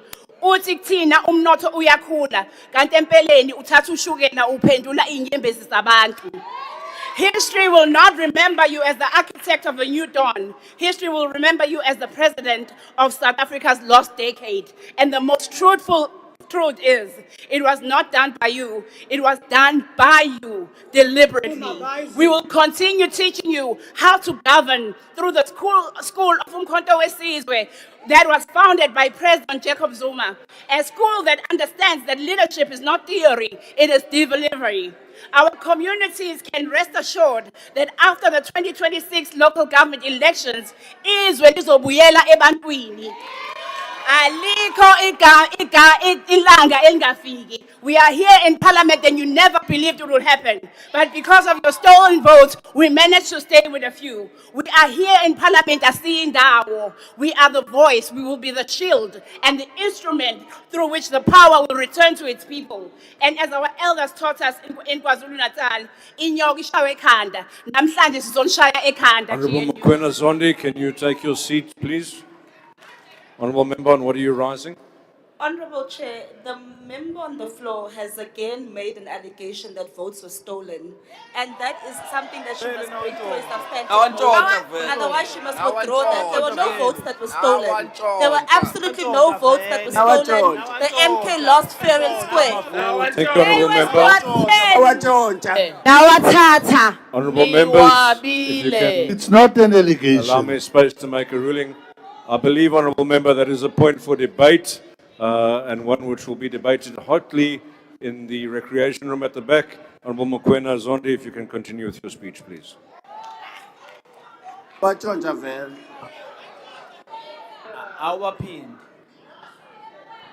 And as our leader taught us in KZN, Chair. Honourable Mantashe, if you can resume your seat, please. Sit down, Mantasha. Sit down, Tiger. Ehlisa Tiger. Dala phansi baba. Sit down, Uncle Quizzy. Kick him out. Kick him out. Tiger. Honourable Mokoena Zondi, please continue. As our elders taught us in KZN, ukuthi inyoka ibulawa ekhanda, ishaywe ekhanda. Namhlanje sizoshaya ijenyu emakhanda. Sizoniququda nonke. Because when the head fails, the whole nation suffers. But amazimzim of our stories ruled through fear. But they were always defeated the moment the people stood up. And this year, in the local government elections, people will stand up and call you by your name.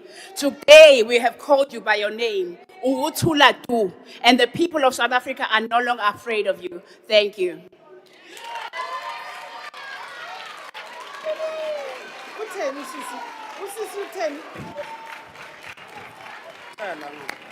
Thank you for your brief comments. Honourable Mokoena Zondi.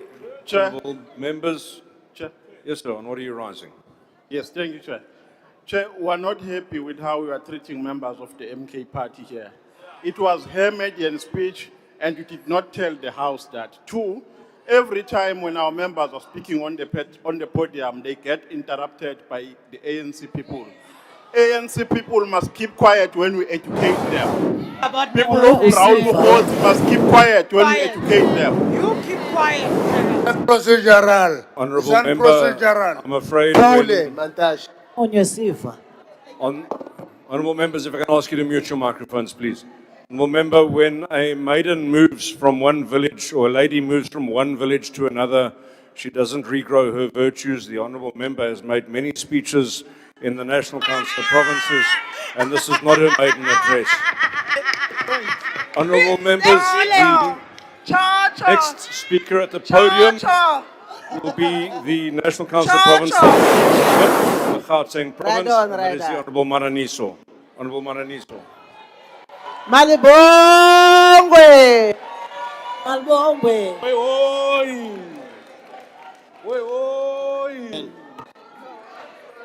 Thank you, Honorable Ryder. Honourable Maraniso, if I can ask you to take your seat while we hear. Honorable Chair, I'm very concerned that you use the example of a village for our member. Do you know anything about a village?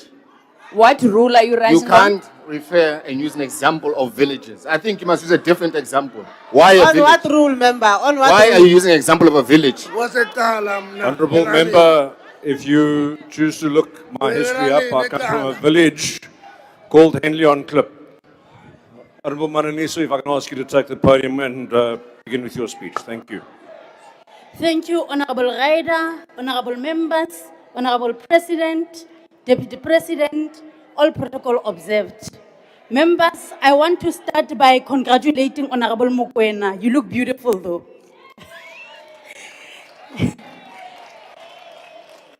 Honorable President, I want to send the message from people of Sporong in Randfontein, where I come from, just to indicate to you that their request has been heard.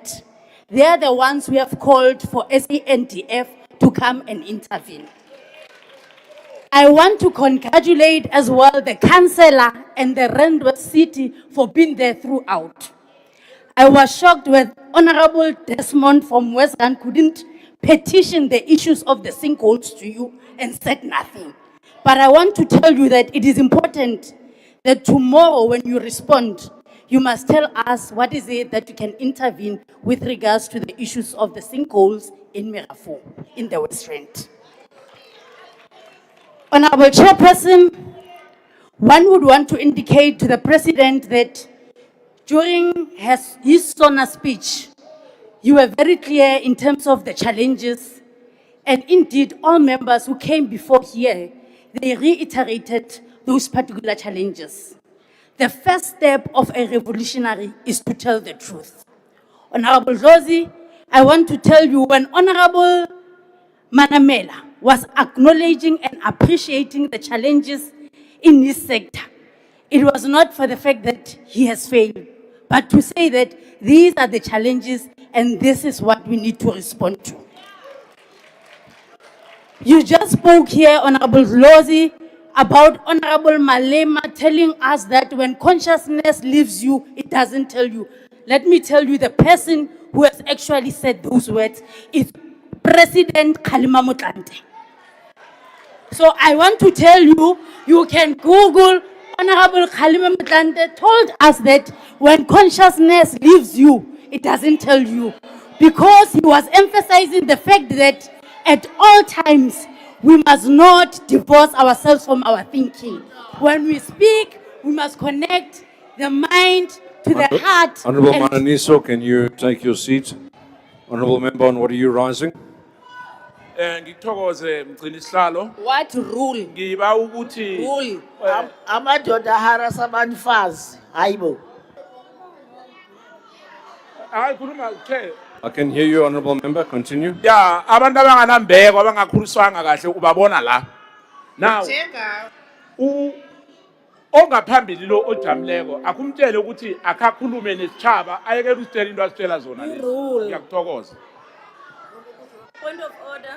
Member, I think we're all aware that's not a point of order. Honorable Mananiso, please continue. Thank you, Honorable Ryder. You never disappoint. You always say nothing. Honorable members, I want to concentrate on issues of people that have petitions to me. I want to indicate as well to our fellow South Africans that the issue of the national disaster has been discussed in the previous parliament, sixth parliament, in terms of what is it that we want to see as women of this country.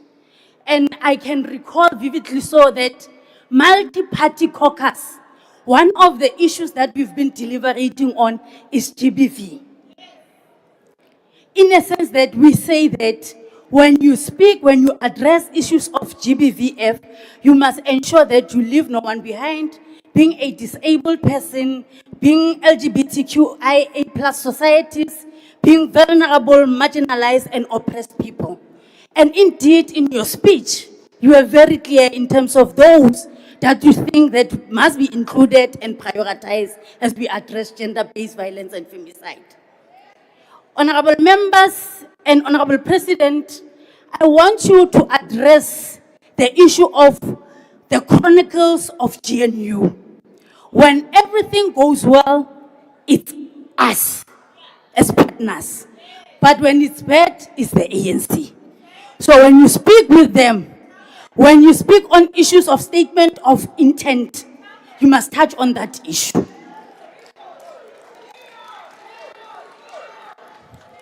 Honorable members, I was to indicate to your good selves that in terms of GBVF, we have 100 days program of action that includes all the sectors. That includes the GCPS. Those who are sitting at the Select Committee of Security and Justice, they understand what is it that I'm talking about. That sector seeks to address issues that we've been dealing with of duplication of programs, duplication of resources, yet not addressing the problem.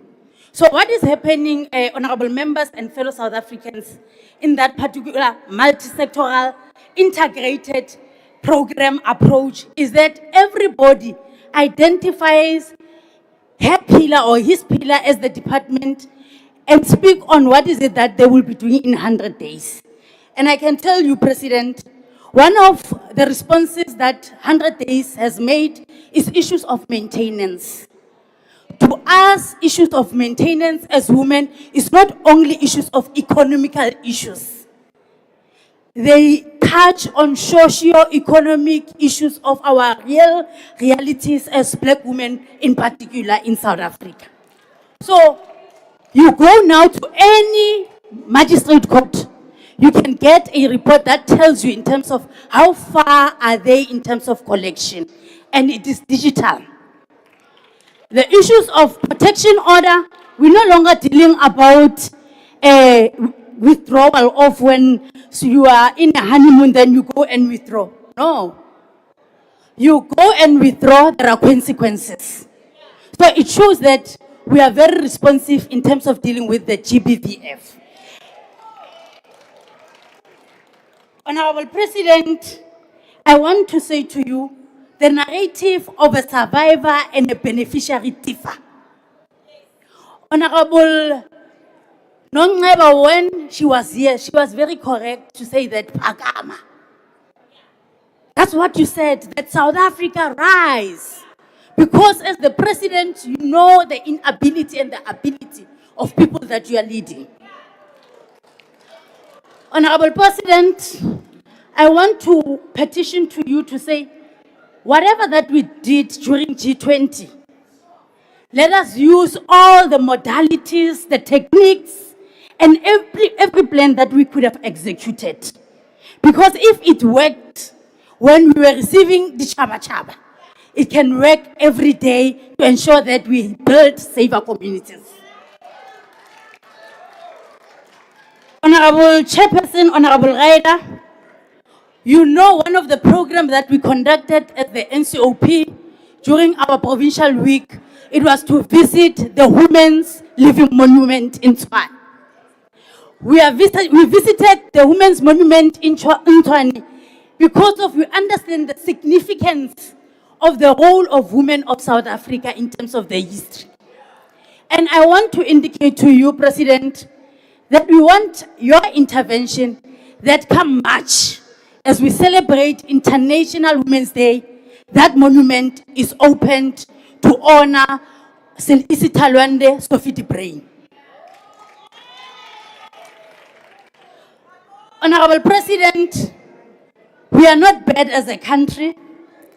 South Africa is one of the countries that is coordinating issues of neighboring countries in terms of common agenda, and where we think that neighboring countries are a problem and we are a problem to them. And the reason why today as the NCOP we were dealing about the one-stop border post bill, it is because of we think that it's one of the critical bill that can assist us to speak on immigration, to speak on citizenship, to speak on refugee. And we know that all those issues, they can be addressed if we have proper regularities and legislation that all of us can abide to. I want to share a story from where I come from in Mohlakeng. Honorable Mananiso, if I can ask you to take your seat again, please. On what are you rising, Honorable Member? Thank you, House Chair. House Chair, the member has nothing to say. He must just sit down. On which rule? She's just singing for What supper. rule are you rising on? She's just singing for supper. Honorable Member, She's not saying I think anything. you're aware that there is a rule that relates to frivolous points of order. Please allow the member to continue with her debate. Honorable Mananiso, please remove. MK men are cowards. You are harassed. Thank you, Honorable Ryder. Siyakoba. We know them, they are like this. They would learn. I heard Honorable Mokoena speaking about the president, long dark nights. I was not shocked. They deal with night shift. The leadership, you are in today, in the morning, at night, then you change it. So that is why she was speaking about the dark night clouds. Honorable Chairperson, Honorable Chair, I wanted to relate a story. President, Honorable President, in Honourable Mohlakeng, members, please respect the speaker at the podium, especially if she's from your own party. Okay. Honorable President, the people of Mohlakeng heard you clearly because they understand social sovereignty. That you cannot go and start somewhere like those who went to Russia. You start home, you deal with domestic issues, and then you can go somewhere. Honorable Lamola will speak on those issues. But I want to just share with the country in terms of what happened in Mohlakeng just immediately after your announcement. Just after your announcement, men and women, youth, sectors, and people from the rural of Mohlakeng, they decided that SANDF and law enforcement agencies won't do this thing alone of dealing with safer communities and safer space. And then they decided to join hands. Honourable Mananiso, please take your seat again. Honourable member. Mqinislalo okhuluma ngaphambili irrelevant and akhulumako it's got nothing to do with sona. Please akahlale phansi che.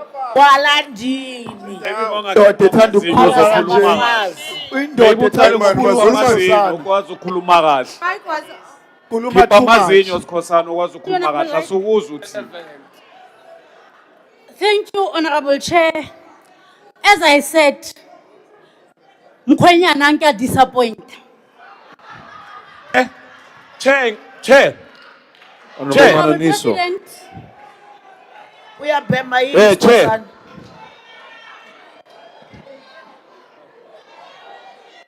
Khweleta mkhwenyana. Yeah, Honorable Mananiso is right. Mkhwenyana. Take abafazi be-ANC Skhosana, please. Deputy Chief Whip. Mkhwenyana. Yeah. Thank you, Honorable House Chairperson. I want to plead with you to protect our speaker on the podium. She didn't mention anyone's name on a point of procedure. Can you please protect her so that she can finish her debate? Under which rule? Those who do not want to listen to what she's saying, they can as well leave this house. Thank you. Thank you, Honourable Member. I believe I did protect the speaker and I did ask her to continue with her speech. You must not bully us. Honourable Maniniso, please, if you can resume your seat again. Chair, the speaker is pointing fingers at us. It's unparliamentary, Chair. You can't point fingers at us. Respect us. It is a debate and matters are always debated in a debate. No, Chair, You have had protect us. opportunity. Our speaker was disrupted here, but I must respect, Chair, please. Honourable Member, Mkhwenyana. cannot dictate what another member puts in their speech. The member must continue with her speech. She has not mentioned any names, as indicated, and she can continue Okay, I think she's in a done, protected actually. manner. Yeah, thank you, Honorable Raida. Honorable President, one day when you are not busy and Deputy President as the leader of government business, you must go to Mohlakeng. Pilot what they are doing as a society to say nothing about us without us. They are part of the operations as I speak. When I go home, I need to pop out my 10 rent for a whistleblower and as well for other things that they need when they patrol. Chairperson, I want to thank Honorable Malema. Honorable Malema has made use of this debate. They have submitted their CVs, one, and two, he said yesterday that he has no choice to support the issue of the SANDF. So those are two submissions. So abanye bone basele, they are behind. They didn't petition or say anything as expected. Deputy President, I want to just say to yourself that people of South Africa, they are saying that South Africa does not compose only of 14 to 35, but 35 and above must be part of all our recruitment, job opportunities, and unemployment graduate programs. They are there waiting for you to open the system so that they can be absorbed. Honorable Chairperson, as a Gautenian person, I want to say to you, we want to thank the Minister of Justice, working together with the Minister of Police to ensure that we hire 9,600 amapanya-panya. To those who doesn't understand the issues of inequalities, unemployment, and poverty, they will think that we were campaigning. But I can tell you today, those young people are beneficiaries and as well, they are breadwinners in their home. So it is through the ANC-led government that others are in pain, that in Gauteng, we have PNU and we are fine. And we are safe. Hence, yesterday, people didn't want to take the apology of our premier, but as li itse jaka Batswana, wa e gapa o molato, wa e lesa o molato. As I conclude, President, I want to say, sidikwa ke ntwa tse pedi ha se thata. Meaning, mathata a otlhe re tlo wa fenya, re tlo wa kgona ka bane re bereka mmogo. So, it's up to you if you want to exclude yourself as a South African, as a parliamentarian, as a citizen. But lastly, all of us here who are women, starting from today moving forward, let us ask those who are doing us our hair if they are legal here. Let us ask those who are designing for us if they are legal here. Let us even go to the backyards in our own streets, own corners to ask if those who are here as illegal immigrants are legal. Honorable Because South Mananiso, Africa belongs to all who live in it. Honorable I thank you. Mananiso, please take your seat. Please take your seat. On what are you rising, Honorable Member? No, Chair, we feel intimidated. This incompetent What member rule? of parliament is pointing of at us. Rule. Rule. What is the rule? What is the rule? What rule are you rising, Honorable Member? Incompetent member. What rule? What rule is being Member is offended? pointing at us. Rule, chief, rule, Valid point of order, Honorable Member. Honorable Mananiso, please rule? conclude your speech. She's so Honorable incompetent. Ryder, You are the one who's you see the one who's incompetent. You are. interrupting me. Dated. We are Papa, we are non-val. The one who is interrupting me, I understand the excitement. There's a newspaper that has indicated that he is promising. So the person next to him is Dololo. I thank you.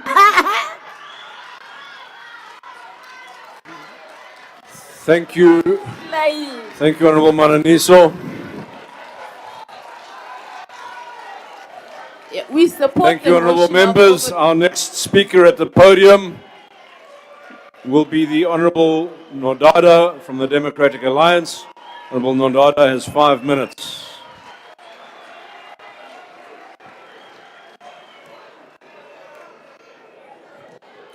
Somlomo malunga bekekileyo, fellow South Africans. Yanibulisa ngalenjikalanga molweni. Mr. President, let me remind you that the DA joined the GNU to fulfill our mission to rescue South Africa, arrest decline, build South Africa, ensure that the failed policies of the past are challenged with reason, and to stop the MK-EFF chaos. We are here to grow the economy and create employment opportunities for people left behind by decades of failure. We are here to fight corruption, cater deployment, and the rising cost of living. We have done this, but more needs to be done. It was the DA who stopped the 2% VAT hike that would have pushed more people into poverty and hunger. The DA fought against corruption. DA ministers exposed the IDT CEO's 890 million rand tender, fired corrupt officials for issuing IDs to illegal foreigners, stopped the 9.8 billion school nutrition tender, for cadres to eat while school children starve. DA ministers open export markets for South African products to improve economic growth and create jobs, and removed luxury tax on smart devices below 2,500 Rand to give low-income households access to economic opportunities. System offline will be a thing of the past. Thanks to DA Home Affairs Minister, no more queues and returning tomorrow. We will now collect IDs from banks in our villages, our towns, and our cities. Honorable Manamela, these things did not happen through osmosis. It is because of political will from DA ministers. Mr. President, the DA will continue to fight against bad ANC policy, harming the interest of South Africans. We're not in the GNU to go along, to get along. We're here for true reform that lifts people out of poverty into opportunity. The DA will definitely challenge BEE, which is a cadre enrichment scheme dressed up as redress. It must be replaced by the DA's empowerment model that focuses on poverty as a matrix of empowerment. Those who need redress the most come from my village, rather than enriching the corrupt and criminal Edwin Sodis and Kat Matalas of this world. Sadly, Mr. President, similar GNU successes are not felt in municipalities. Without DA governance, municipalities suffer. Life is demonstrably worse in municipalities where the ANC and the EFF-PA Action SA coalition of chaos governs. Johannesburg residents suffered months without water. Traffic lights are broken. Roads are riddled with swimming pool-sized potholes. The EFF leader came here to complain about Premier Lesufi's hotel showers. Yet the EFF and MK gave out-of-touch Lesufi to the people of Gauteng. No surprise there, since the last political leader linked to a shower is now the president of MK. The less said about the MK who are playing toy soldier in Russia, the better. We don't have another 9 years to waste on them. The EFF PA Action SA gave the people of Johannesburg incompetent Data Morero. Now they are looking for somebody else to blame. And it is them that gave them Data Morero who's incompetent. Mr. President, rural towns Honorable and Nodara, villages- can I ask you to take your seat, please? Honorable Nzamande, on what are you rising? Honorable Chair, calling a point of order on a speaker because MK party has nothing to do. On what rule? has On nothing what to rule, do Honorable with the Nzimande? Russia issue. Honorable members, So I he's cannot hear the misleading point of House. order. He's misleading the House. He's misleading the House. It has nothing to do with MK. Thank you. You have sent them to Ukraine, not Russia. Oh, yeah, Papa. Mr. President, rural towns and villages still drink water with animals. Honorable Nodara, I'm sorry to interrupt you once again. If I can ask you to take your seat. Yes, Honorable Member. Thank you very much, House Chair. I'd like to know if the Speaker would like to take a question regarding the DS hypocrisy. Honorable Nodara, will you take a question? No. I know that the Honorable Trollop finished all the Action SA's time, so they have Honorable none left. Nodara, once again, please resume your seat. Honorable Member, on what are you rising? Chair, I'm asking the member on the podium whether the DA is still preparing to... I think he already indicated he wasn't The going to Western take a Cape question, as a Honorable country. Member. They are still in that plan. Honorable members, The Western can I Cape just as draw a your country. attention? Please don't speak over the presiding officer. If I can just draw your attention to Rule 57 of the Joint Rules, where it indicates that members may not disrupt proceedings by raising points of order that do not comply with this rule. I'll ask you to stop raising frivolous points of order, allow the speakers at the podium to continue, and further frivolous points of orders will be dealt with harshly. Honorable Nodara, if I can ask you to continue with your speech, please. Mongameli, abantu badikwe finish ngoceba be-ANC abaxokayo nabarhwaphilizayo. I-ANC ngumbutho ohlohle sakhe. Abantu bebulawa yindlala. Behlele emakhaya bengasebenzi. Ngelo xesha izihlobo nezalamane ze-ANC ziqashana zodwa. Inkonzo aziyi eluntwini. Ngoba kaloku niba nale yamanzi mali, niba nale indlela eyezindlu akukho nto bangayibiyo, amasela. sigade nje bona apha ku-GNU kunyanzelekile siyobakhupha kumasipala. Fellow South Africans, how you vote is directly linked to the quality of your life. It will determine whether you have a job or remain unemployed. It will determine whether your community is safe or one with crime. How you vote will determine whether you have a capable municipality that uses money to deliver services or a corrupt one with no water, electricity, roads, or housing. Fellow South Africans, it's time that we stand up against incompetent local governments. But don't follow my advice. It's President Ramaphosa who told the country that political parties must learn from the DA. And the DA is not perfect, but damn, we get things done. I thank you. Very much. Honorable Nodada. Honorable members, final offering today will come from the Honorable, the Minister of International Relations and Cooperation. Honorable Minister. Sipa. Your Excellency President Ramaphosa, the Speaker of the National Assembly, my colleagues in the executive, honorable members. Honorable Nodada, everything you have just claimed here was started by the ANC 6th administration. You cannot have your cake and eat it. The DA needs to decide whether it's in government or it's in opposition. And you cannot be both. In this house, we were confronted by two dangerous extremes. One is an extreme left and the other is an extreme right. Both are counter-revolutionary and leads to destruction and polarization of society. Africa's greatest son of literature, Ben Okri, warns us that to poison a nation, poison its stories. A demoralized nation tells demoralized stories to itself. And this is why the honorable members of the opposition have been doing. The MK is shouting rhetoric about selling out and claiming that private-public partnership in the economy amounts to wholesale privatization. Order. Let me remind you that some of your leaders, including your unelected supreme leader, Honorable are part Minister. of the generation of the ANC. Minister, that please take your adopted the seats. seminal ANC policy Minister Lamola, please take your seat. On what are you rising, Honorable Member? Why did you keep quiet when What Rupert rule? said What you were rule? employed? Honorable Member. Honorable Member. What rule? When I spoil of Rupert. When I spoil of Rupert. You are out of order, sir. When I spoil of Rupert. You are out of order.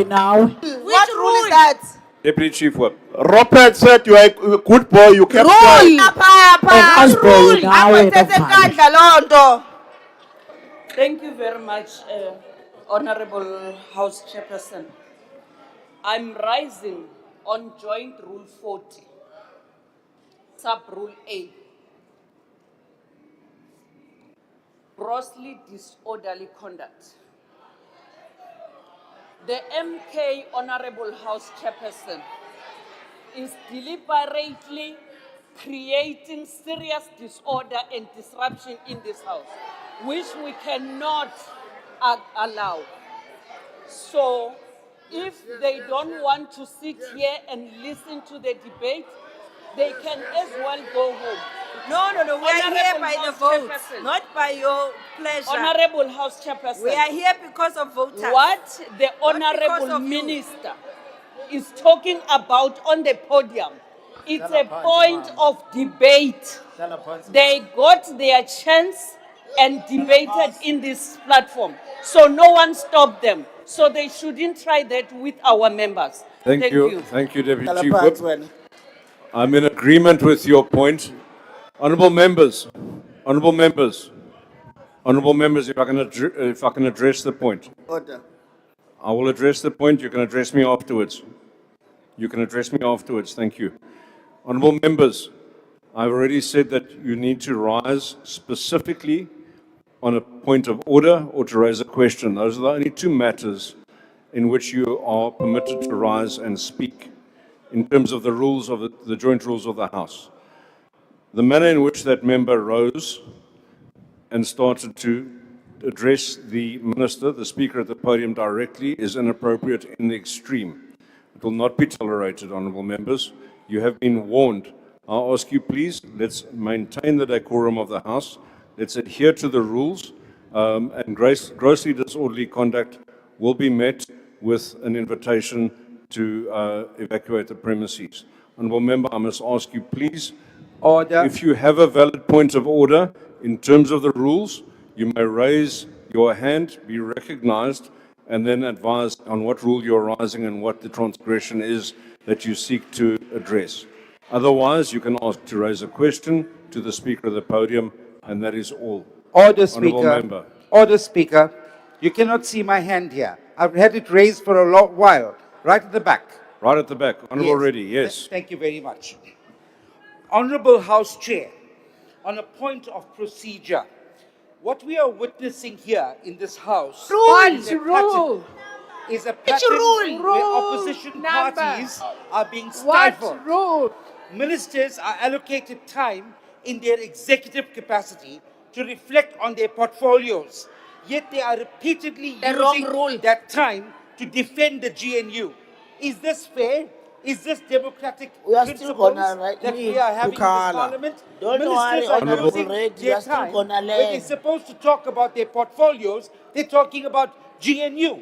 That's not what they're there for. They're put there by people in this country to do a job in that portfolio. Talk Honourable about member, your portfolio. Yes, not about honourable member, GNU. you've made your point. Thank you. Unfortunately, we cannot decide what a member puts in their speech or chooses to debate upon, and the time is allocated to the minister to speak as he wishes. Honourable member, your point.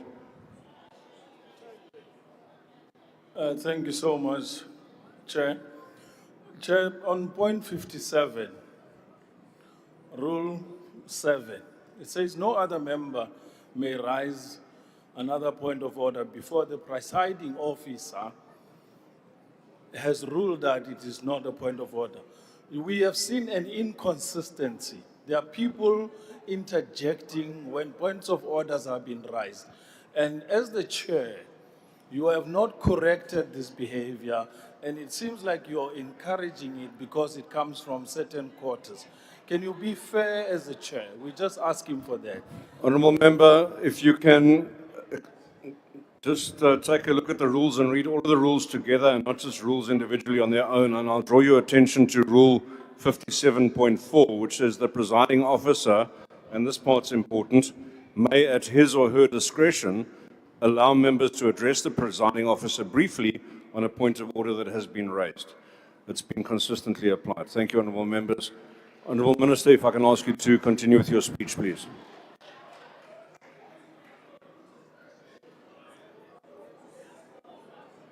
Thank you, House Chair. It is the only opportunity Honorable Nomvalo can speak. The ANC adopted seminal document, Ready to Govern, just before 1994 elections. And I quote, it said with regards to the mixed economy, the balance of evidence will guide the decision for or against various economic policy measures. Such flexible means assessing the balance of evidence and restructuring the public sector to carry out national goals. The supreme unelected leader of the MK party was part of the ANC leadership that adopted this policy document. It goes on to say, such a mixed economy will foster a new and a constructive relationship between the people, the state, the trade union movement, and the private sector, and the markets. The mixed economy policy is not an invention of President Ramaphosa, as the MK is claiming today. If there is a sellout, it's the supreme unelected leader of the MK for abandoning his principles for political inconvenience, for political convenience. President Ramaphosa will never get tired of cleaning your supreme leader's Minister mess. Lamola, if I can He has ask you to cleaned the take your mess seats, in please. state-owned enterprises at ESCOM. Minister Lamola, on what are you rising, honourable member? Is Rupert's Stop. ice boy prepared to What take a rule? question? Rule. Nomvalo, you are Stop saying manifesting, rule. Nomvalo. Prepared to take a What question. rules? I'm talking to Rupert's ice boy. You want to be seen by Ice your boy, father not you. here. Rising on. I'm talking to an ice boy of Rupert, Just not hear you. the name of Is Rupert. he prepared Ice to boy take a of question? Kanta.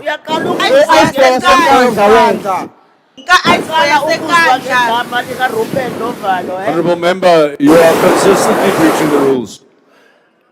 I've already told you, please, how you need to address this going forward. You can put your hand up, be recognized, and then tell me on what rule you are rising and what you're wanting to say.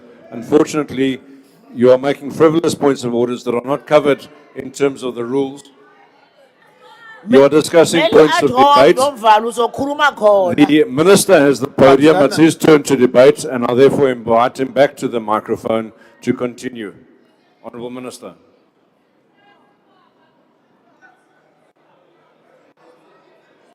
Honorable House Chair, if there was no game of Chiefs of Sundowns and Pirates, I was going to take the question.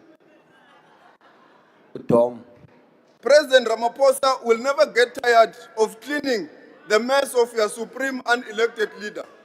He has cleaned the mess in state-owned enterprises, ESCOM, Transnet, SARS. The list is endless. ANC and societal renewal is in full swing and is irreversible. He sold everything. Umngameli uRamaphosa so ukhulumile nomngameli waseRussia ubaba uPutin ukuthi abasebenzisane ukuletha ingane. Ubaba uZuma azithengisile wazithengisela namanga. lezo ingane sezisendleleni. Point of order. Point of order. Minister, Honourable Minister, please take your seat. Honourable Member. Honourable Members, let's respect the person raising the point of order and hear what he has to say. Please. There's a hand at the back. Thank you very much, Chair. Weekend special. Weekend special. Weekend special. 2 minutes. Honourable Members, please. Weekend special. Microphones. Member, please continue. Chairperson, reference to the specific law on casting aspersion. A clear aspersion has been casted. Who is not a member of this house? What one is Applies to members. What rule is you standing on? Honourable Member, I can hear you. Yes, continue. And support my ANC. Honourable Members, please. Honourable Member. Minister of Social Development, please mute your microphone. Thank you. That's why about 40%. Honourable Member, please continue. Aspersion has been casted by mere mentioning of President Jacob Zuma. Set out. Someone. Which? Honourable Member, Honourable Members, please. Honourable Minister, please mute your microphone. You're a consistent offender, and I'm asking you to mute again. Honourable Member, Mr. Zuma is no longer a member of this House. And therefore, there's no such thing as casting aspersions in terms of our rules that can be drawn against him. Have you heard my submission, or you are just running in front of me? Sell out. American special. If you have something to add, Honourable Member, you are welcome to continue. I don't think you are Briefly. You are handling this process fairly. You are very biased. And I think we'll make an appropriate submission because it's clear that you are biased. You can't hide your bias. So please continue. For the end of the weekend. Ubaba unjani othengisa ingane zakhe? Hayi wena ubumnyama Ruphethula wena ubumnyama. Umenyana Rupert. Out of order, Minister. You are out of order. Honourable Member, please mute your microphone. You have not been recognized. Leading the house. Umemfana Rupert. Ice boy. Bias wena. No. Umemfana Rupert. Well out. Rupert's boy. Members, so let's interrupt. The debate will be over. Stellenbosch. Baba onjani? Wakhuluma uStellenbosch umntana kaRupert. Labelungu Satan. Kunjani ukudla igazi labantu? Cima kungo-2017 ngokubiza babayiza imali. Mntana kaRupert. Ihlulekile ukwenza umsebenzi wayo. Montachi, you have not been recognized. Honorable members, you may not drown out the speaker at the podium. I haven't seen a point of order risen. Stellenbosch, I see a hand at the back, and then I'll come to the front. Hlala phansi. Sihlalo ngicabanga ukuthi uMr Lamula laphayana What rule?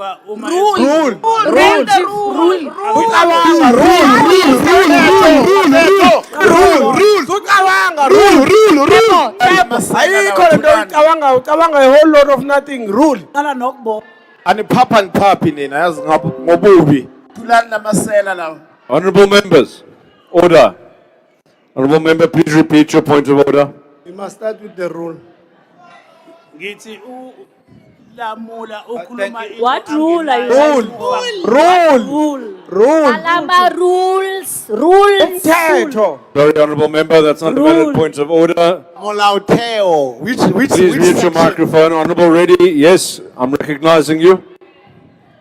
Thank you, Honorable House Chair. I rise in terms of Rule 34B, which says that members must conduct themselves with dignity and in accordance with the decorum of this House. The minister, Honorable Minister, that stood before this podium has displayed a tendency that has brought this House into complete disrepute by pugning. Demoted I cannot speak. I'm on the floor. Please give me a chance to speak. Honorable members, please keep your microphones muted. These members Speaker, of GNU order. are very disrespectful. The minister must confine himself to SONA, his response to SONA and his portfolio. He should Abantwana bakaRupert. Baculela uRothschild. Thank you, Honorable Reddy. You've made your point, and I think it goes back to the same ruling I made earlier. You may not determine what a member puts in their speech, and we will then go forward. Honorable member in front. Ibana baRothschild. Babinela Rupert. Thank you very much. Abantwana base-Ukraine. Ibana baRothschild. Babinela Rupert. Stellenbosch mafias. Ibana baRothschild. Babinela Rupert. Thank you very much, Honorable House Chairperson. I rise on Rule 57 of the joint rules, which is a point of order. And I'm raising this point of order on you. There has been consistent, people are just pressing the mic and speak without being pointed at, and they are raising frivolous. What about ANC? The ANC was doing the same thing. That. You started it. Honorable Chairperson, there's a difference between a person who is howling and heckling and a person who is... That's the example of a person who is doing that, Honorable Chabalala Lynchfield. She just presses the mic and speaks. And we can't tolerate that. And you know who is doing that. The mics can tell you what is that. Who is doing that, but you're not taking them into task. Some of them are raising orders on the Thank you, Honorable rules, Member. which are not joint rules. But you allow it, and we have been quiet all along. It can't be tolerated, Honorable House Chair. Thank you very much, Honorable Member. I believe I have tried to be quite patient. I've allowed both sides to air their views vociferously. I'm now going to ask Honorable Members. We have a few minutes left, not much. Please can I ask you to listen attentively to the speaker at the podium, to not interrupt with frivolous points of orders, to certainly not unmute your microphones when you haven't been recognized, and to respect each other in order to ensure that we can get through the last 7.5 minutes of today's process, and we can then go home and come and hear the President's reply tomorrow. Honourable members, please, both sides, let's respect each other sufficiently to hear the debaters to conclusion. Honourable Minister, please continue.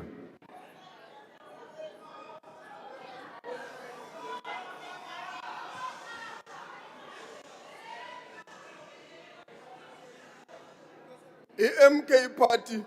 Soyaphapha futhi. Soyaphapha mfana kaRupert. Correct. Kodwa i-ANC ishayile induku lapha eMzumbe municipality. Lapho i-MK Party beyine 40%. Kodwa manje i-ANC ibuyile yayithatha iwadi lapha eMzumbe. I-MK Party ithole nje kuphela u-60%. Khuluma ngeportfolio yakho. Lokho kuyakhomba ukuthi ama-elections besingakawarigi siwawine kahle njengamalengiso. So siyabonga umphakathi waseMzumbe lapha eKwaZulu Natal ukuthi nisupport inhlangano yabantu le kuyi-ANC. Anwinanga kwininkathi eMzumbe. Honorable Zamani has sufficiently refilled the empty mind on Western Sahara that was displayed by Honorable Dlela. The world today, at the time where the world was in throes of a Cold War, the late Reverend Jesse Jackson said we should keep hope alive. May I take this opportunity to convey condolences to his family and the entire civil rights movement in the US. Mr. President, when you delivered the State of the Nation address last Thursday, you spoke of a world in turmoil, a world where the strong bully the weak, and where the trade is used as a weapon. Around that same time, Honorable Muda and Honorable Trollip, the Munich Security Conference was taking place in Munich.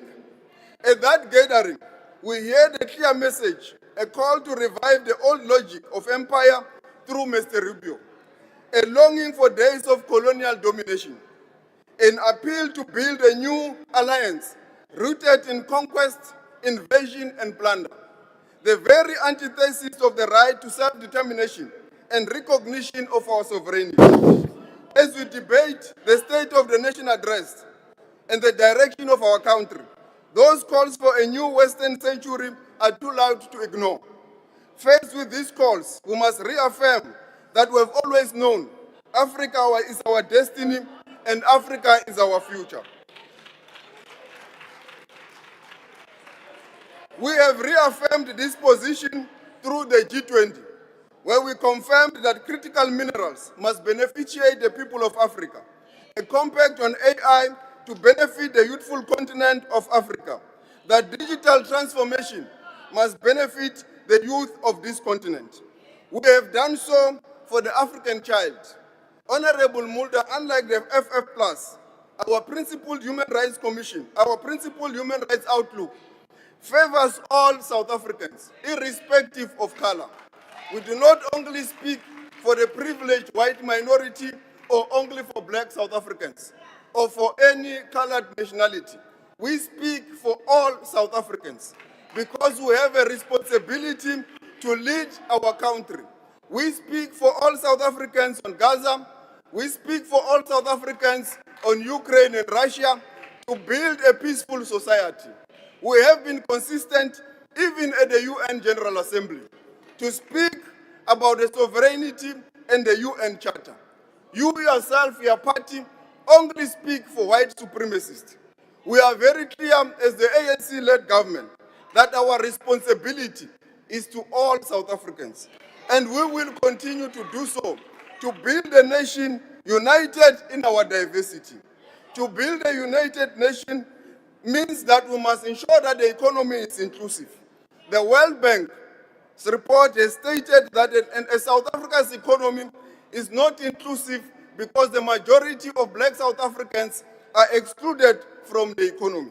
It is against this background that BEE must continue to empower and to bring into the economy the majority of the marginalized and the excluded. Therefore, BEE is a constitutional imperative. It cannot be abandoned at the altar of political expediency. The GNU does not mean the bearing of BEE. Neither does the GNU supersede the Constitution, because black economic empowerment, affirmative action, is a constitutional imperative. This must sink in even to the Democratic Alliance. We are in alliance to transform this country in line with the Constitution. There is no document that supersedes the South African Constitution, even the statement of intent.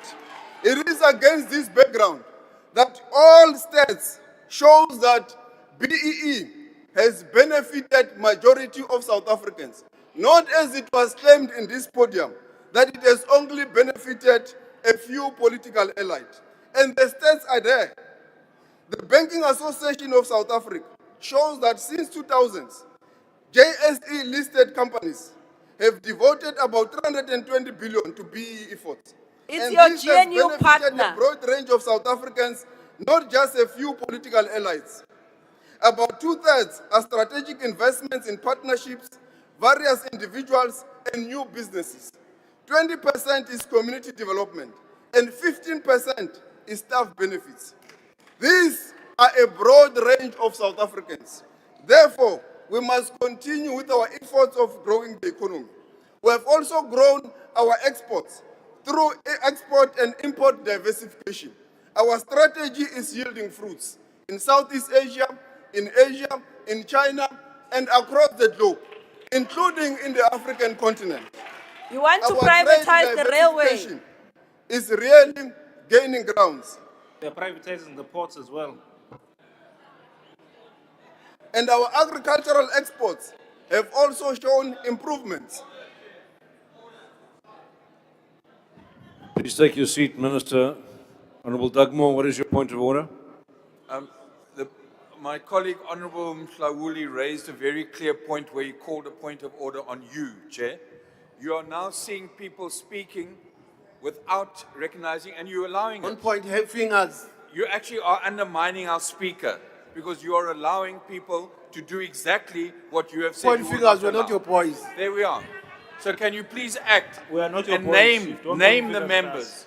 We're not On your what boys here. point are you rising? Honourable Member. Honourable Member, you have a pink tie and scratching your head right now. It's your final warning, sir. Once more and you will be out of the House. Thank you. Honourable Minister, please continue.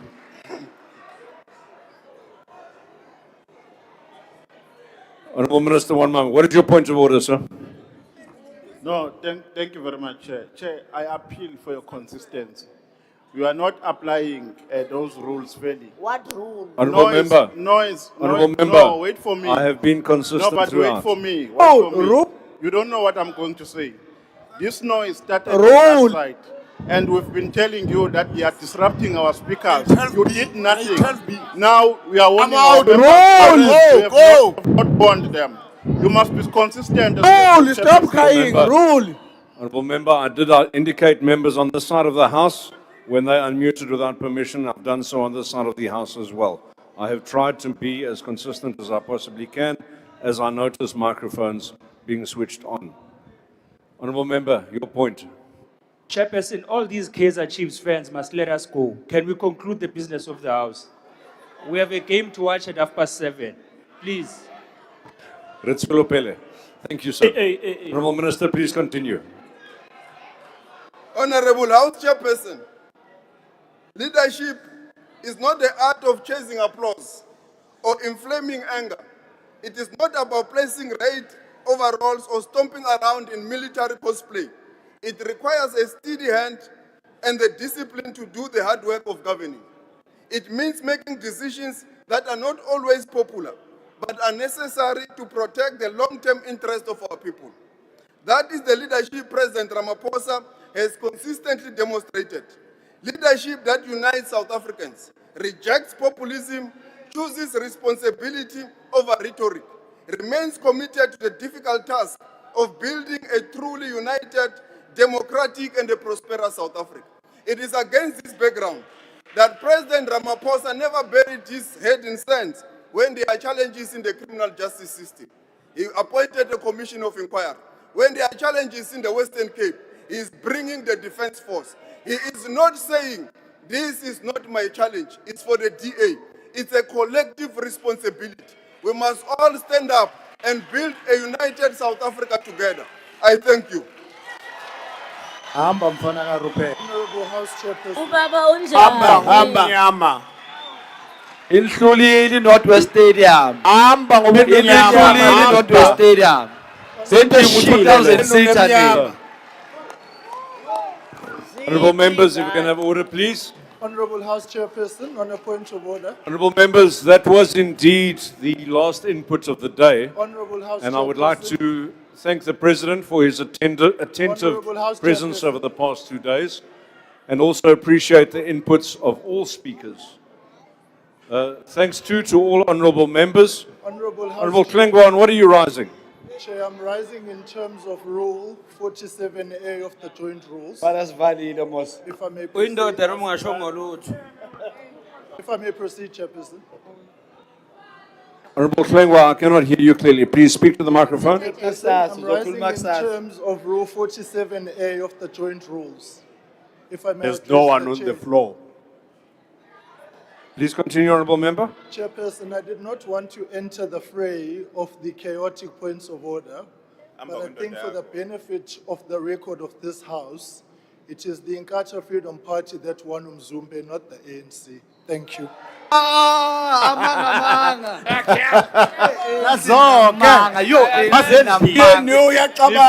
Honourable members, if I can conclude. ANC ayiwini what imzumbe kumabha election. Honourable members, Yayiwini what imzumbe. thank you to all honourable members Well, for we will take our permanent special delegates, representatives from SOGA, our shares. Next time you must come prepared. Business of the day. Honourable members, the President will reply to the debate Thank you.